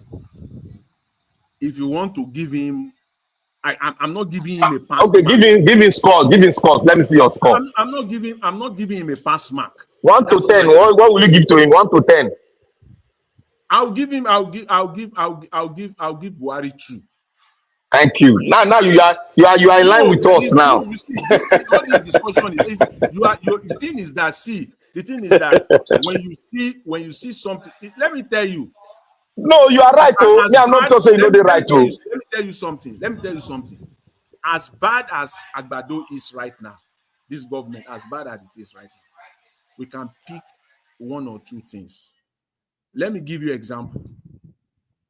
Everybody will come and say that the interior minister is the best performing minister. Some people have they now talk about the aviation minister is the best performing minister. These are the best performing people. God forbid if Agbado Pine now, who takes the legacy? Now 3 over 10, I go score him. No, I'm talking about legacy of our airports, but that's what people are saying. Now that's why I go get 3 over 10. We must always do like what you said. It will be his legacy. Nobody is going to talk about Olubunmi Ojo. See, the word legacy. The word legacy is like you are crowning them. You should use another word. Use another Legacy word. is not legacy. Don't say Could be good. legacy. No. Which legacy this one leave? The corruption, You think corrupt legacy? people. You are looking at the word legacy as if once you hear legacy. No, That word is too beautiful. Depending of Buhari. That word is too beautiful from there now. It's not based. It doesn't necessarily have to be beautiful. You are looking at It does legacy. not befit them because they are corrupt now.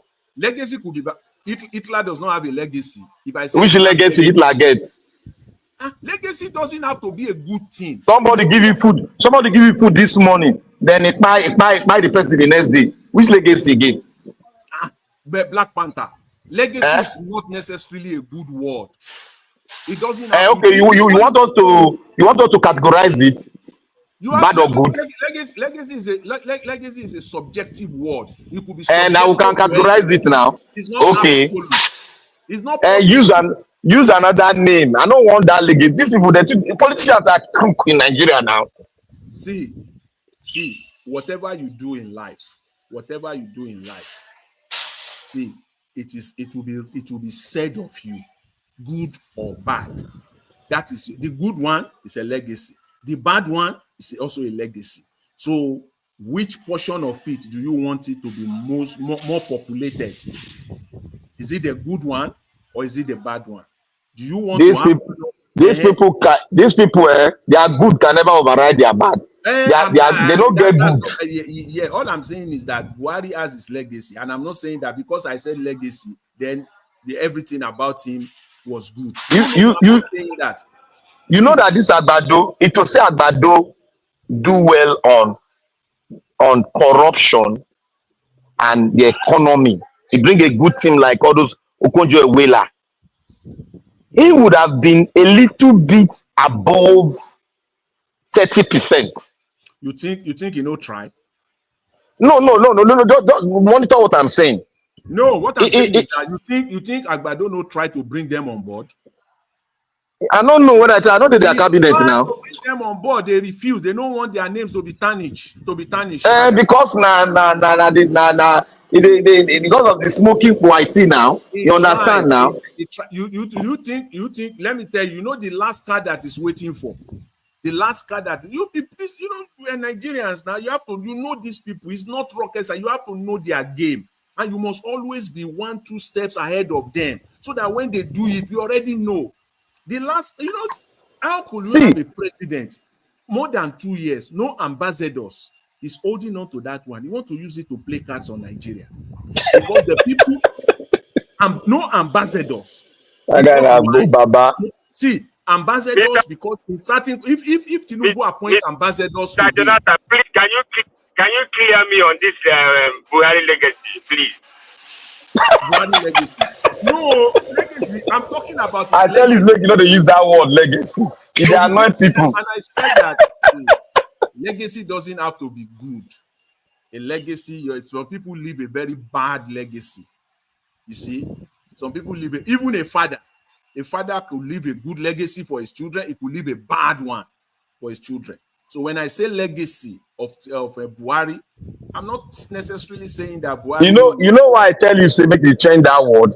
Because Nigeria contest, they know legacy as good thing alone. No, it doesn't. You understand me? If you say legacy, people go they make reference to the good things. They don't know that some of them don't know that legacy is also a bad legacy. You can also have a bad legacy. That is why on that ground they don't want to hear the word legacy. That is why I'm laughing, and that is why this man asks you what is the legacy left. Yeah, he has no good legacy. Yeah, when you say that, when you want to put it in perspective. But to be very truthful, let me say something. Agbado, three of his ministers are doing above average very well. They start on a very good platform, and that is working on Nigeria image, most especially out there. Secondly, assuming, I want to just throw one card for them, maybe then go take the card. Because they can take the card. Assuming Agbado no go on that trajectory of taking subsidy out without not putting a very good foundation before doing that, it would have been a plus to him. That would have been an avenue where you gradually make, even if you're a baddest man in the world, if you monitor the subsidy very well, you change it, then you create a foundation telling them that you are not going to remove the subsidy 100%. This is how I'm going to be doing it. After 24 months, I'm going to remove this. After another 24 months, I'm going to remove this. But before I remove this, this is what must be on ground, because that is the way it's supposed to go, because I don't want to put abject poverty on top what was created by my predecessor. So if he has done that, at least he would have started well. Let me set the record straight, please. In my earlier He doesn't know the meaning. In my earlier submission, I mentioned that Agbado is not yet in Nigeria, but I read some film about an hour ago that is back in the country. Yesterday, you don't go treatment now. Don't finish treatment. Late Saturday night, he arrived back to Nigeria, and I know that he was forced back because there is no way. Because Buhari now, we expect normal, all things being equal. By this time tomorrow. No, Oga Jonathan, tell me what you go do for that St. Louis. By this time tomorrow, I expect that as you and I are speaking right now, his remains is on the way back to Nigeria right now as we're speaking. He don't even reach safe. Now 6 hours flight, and I don't reach already now. You don't reach already. You don't reach already. I don't reach. I expect that by this time tomorrow, God give all of us life when we are here. It will have been but Oga Jonathan, let me explain this thing to you. Yeah. What was the economic benefit of going to St. Louis and staying nine days? Is it vacation that he went for? It was only and from that throughout that 9 days, it was only day one. Remember the day he arrived, and then the second day that he gave that speech to that group. That was the only official engagement. After that, what was he doing? You and I know that was the only of the rest. He was on a yash. His yash. When he was on vacation in St. Lucia, very fun, good one. Oh boy, these people are terrible people. Vacation there for 1 week. That was the plan, and then after they have, enjoyed themselves to the maximum, he now took the flight to Brazil for the BRICS summit. Tinubu was only there for 1 day. It was only 1 day, one official event, and that was it. Yeah. It's very sympathetic, man. The way they are ruling, the way they are governing Nigeria is sad. It's so sad. When Crooked Abati want to analyze it, he was telling Nigerians, gullible Nigerians, that it was so beneficial to Nigeria. Blah blah blah. Yes, that one they look for work now. They look for work. The only benefit they see, I outlined the benefit, potential benefit for Nigerians here is that Tinubu, and I believe they are listening to us. In fact, if anything at all, it was during this St. Lucia trip. I believe that they are listening to Nigeria, to us. They are listening. There are people, maybe they are paid agent or whatever, that they are just quiet listener to this very channel. I believe that. If not anything, it was during this St. Lucia visit. That visa stuff you talked about, they did it. Talked about the visa. And then when it was now 24 hours later or 36 hours later, Tinubu was giving that speech. You will know that visa thing was not a planned one. They quickly inserted it into that speech.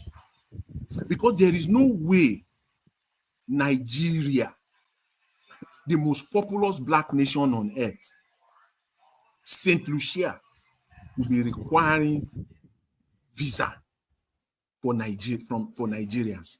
Oh man, it couldn't be. That is absurd. And that opportunity now came. You are now visiting that country. You want to tell me that part of it will not have been negotiated even before you decide and approved that you are going there. I'm coming, but you are just going there. It will not be an official announcement. just an official announcement that Nigeria is now visa-free. That is the only way I can know that there will be economic benefit for Nigeria. But when they say diplomat alone will be visa, diplomat, and that it is not even approved yet. It was requested, it was Tinubu that was requesting for it. In St. Lucia, you should have negotiated it before you leave Nigeria at all. That if that one is not part of it, you are not going. You are not going. So it was not there for Nigeria. Do we have embassy there? There was no embassy, but he now requested again that there will be diplomatic relations, which I said that how could it be that they don't have embassy in Nigeria? How? I said that, see, Nigeria could even offer them that, don't worry, the housing, the everything that your ambassador, your diplomats, your staff will need in Abuja, will provide it for them. Country does that. But we want your presence here in Nigeria. That will strengthen the relationship. And they have no guts to say Nigeria will need visa. For what? What kind of visa? To go to how many million people? I mean, they're not 180,000 people then be. Yes, but they're not rich Ajegule people. But imagine 180,000 people. I beg you, okay? You see the only benefit there. You see that country, the economic benefit there is that country, as small as it is, it has the largest oil storage facility for refined petrol. Whether it is almost half of out of that small tiny land is for storage. You know, this is they call oil farm storage. Are they going to store it for us or what? No. It is like, for example, when they are bringing oil, when they steal, you see all this crude, when they steal it from Nigeria, St. Lucia is part of the transit point. It's part of the transit area that they use. It's not allegation or anything, no. It's official. That is where St. Lucia makes money from. So oil company use it as their hub. So that's where they have their storage. Okay, just like having military base somewhere. They have it there. So if there is any benefit, perhaps Tinubu went there for his own personal business, because that is the hub. That's the hub. St. Lucia is the hub where when they steal crude oil, they transit it to St. Lucia before it enters into the Americas. And when they are bringing refined oil to Nigeria to disguise it, they take it, first of all, they store it in St. Lucia, and transshipment takes place to another ship. So when they take the refined crude oil, first of all, Oga Jonathan, there's something I discovered. The president is not medically fit. No. Because I watch, if you go and watch his when he went to Anambra State, he almost fell down. It was his ADC that used his shoulder to bring him back. I was shocked when I saw him staggering. See. God. If you watch his arrival in St. Lucia, when Tinubu arrived, first of all, he didn't arrive with that Nigerian plane. I think they parked that plane somewhere in America. I don't know. But that plane, it didn't arrive in St. Lucia with Nigerian official plane. No. He used another jet to land in St. Lucia. So when he landed, they organized this the guard of honor for him. When that plane landed, from that point where when Tinubu came out, to where the guard of honor was mounted, Tinubu could not walk. They have to drive him 1 minute drive, 1 minute or 40 seconds drive. Tinubu enter, from the step of the plane, he enter car. They can't drive him to just like about normal person. It will just take about 30 seconds or 40 seconds to walk from that place to. And when he came out, that it was jet lagged. He was so tired. I was gasping for air that this man will not fall down. And because they have mounted this guard of honor, he has to. You cannot tell them that, okay, go, our president is tired. Tinubu had to be in the car. You have to be. I was going to say, I hope this man will not fall today. when it came out, if you see the way that AD camp was at the back, like bumper to bumper of Agbado, because anything could happen. When he mounted that guard of honor, I was gasping for air. I just pray that this man, nothing will happen. I was praying, honestly, I was praying for him, this will not happen. But the AD camp was ready for anything.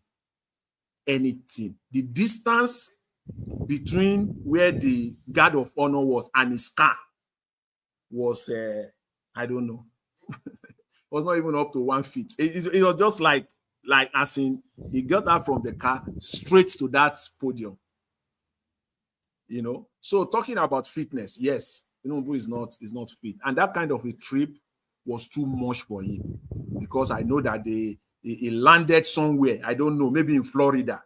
They parked that Nigerian Air Force plane. They park it somewhere, maybe in Florida, somewhere there. I don't know which where. He now use another one to St. Lucia. I know that the man was so tired. Talking about fitness, Tinubu is not that fit. Yes, he's not that fit. Anyways, I think everyone is tired and everyone has left the platform. So, Mr. Elvis, if you are there, please take over. All right, Mr. Jonathan, God bless you, sir. I appreciate every one of you. Thanks for your time with us. We come to the end of this broadcast. I want to appreciate those of you that came in. Those of you that are still with me now, Mr. Jonathan, Ogashimize, thank you, Black Panther, Mr. Oduwa, Mother Patricia, and many others that came in. God bless you all. Those of you that call into the show today, Mother Deborah, and many others, thank you so much. Please mute yourself now. Thank you. Thank you very much, everyone. I appreciate you all for your time with us today. Thank you so much, those of you that supported the channel. Olumide, my brother, thank you, Sam Gilmede, Kenny Hondo, and Mother Stella Masavedo. God bless you all. And the comment section, Mother of Mommy Diaspora, thank you very much, Mommy, for all that you do. I appreciate you for always being there for us. Guys, I appreciate every one of you right there. We've come to the end of this broadcast right now. I'd like to appreciate those of you that are still right there with us. Abu Aziz, thank you very much, sir, for all that you do. I appreciate you. Debsy, thank you very much. Thank you, CO, I can see right there. Kislo Geraki, thank you very much. Thank you. Who again? And many others. Let's round up right now, my people. I'll see you guys again tomorrow. Fingers crossed, 7 p.m. Nigerian time. We're going to have more reactions to this Buhari's death. Obviously, more politicians will be coming out to speak either positively or negatively. So anyhow it be, but look out for our broadcast tomorrow, my people. And God will bless you now. Good night and bye for now.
Isukamana neje.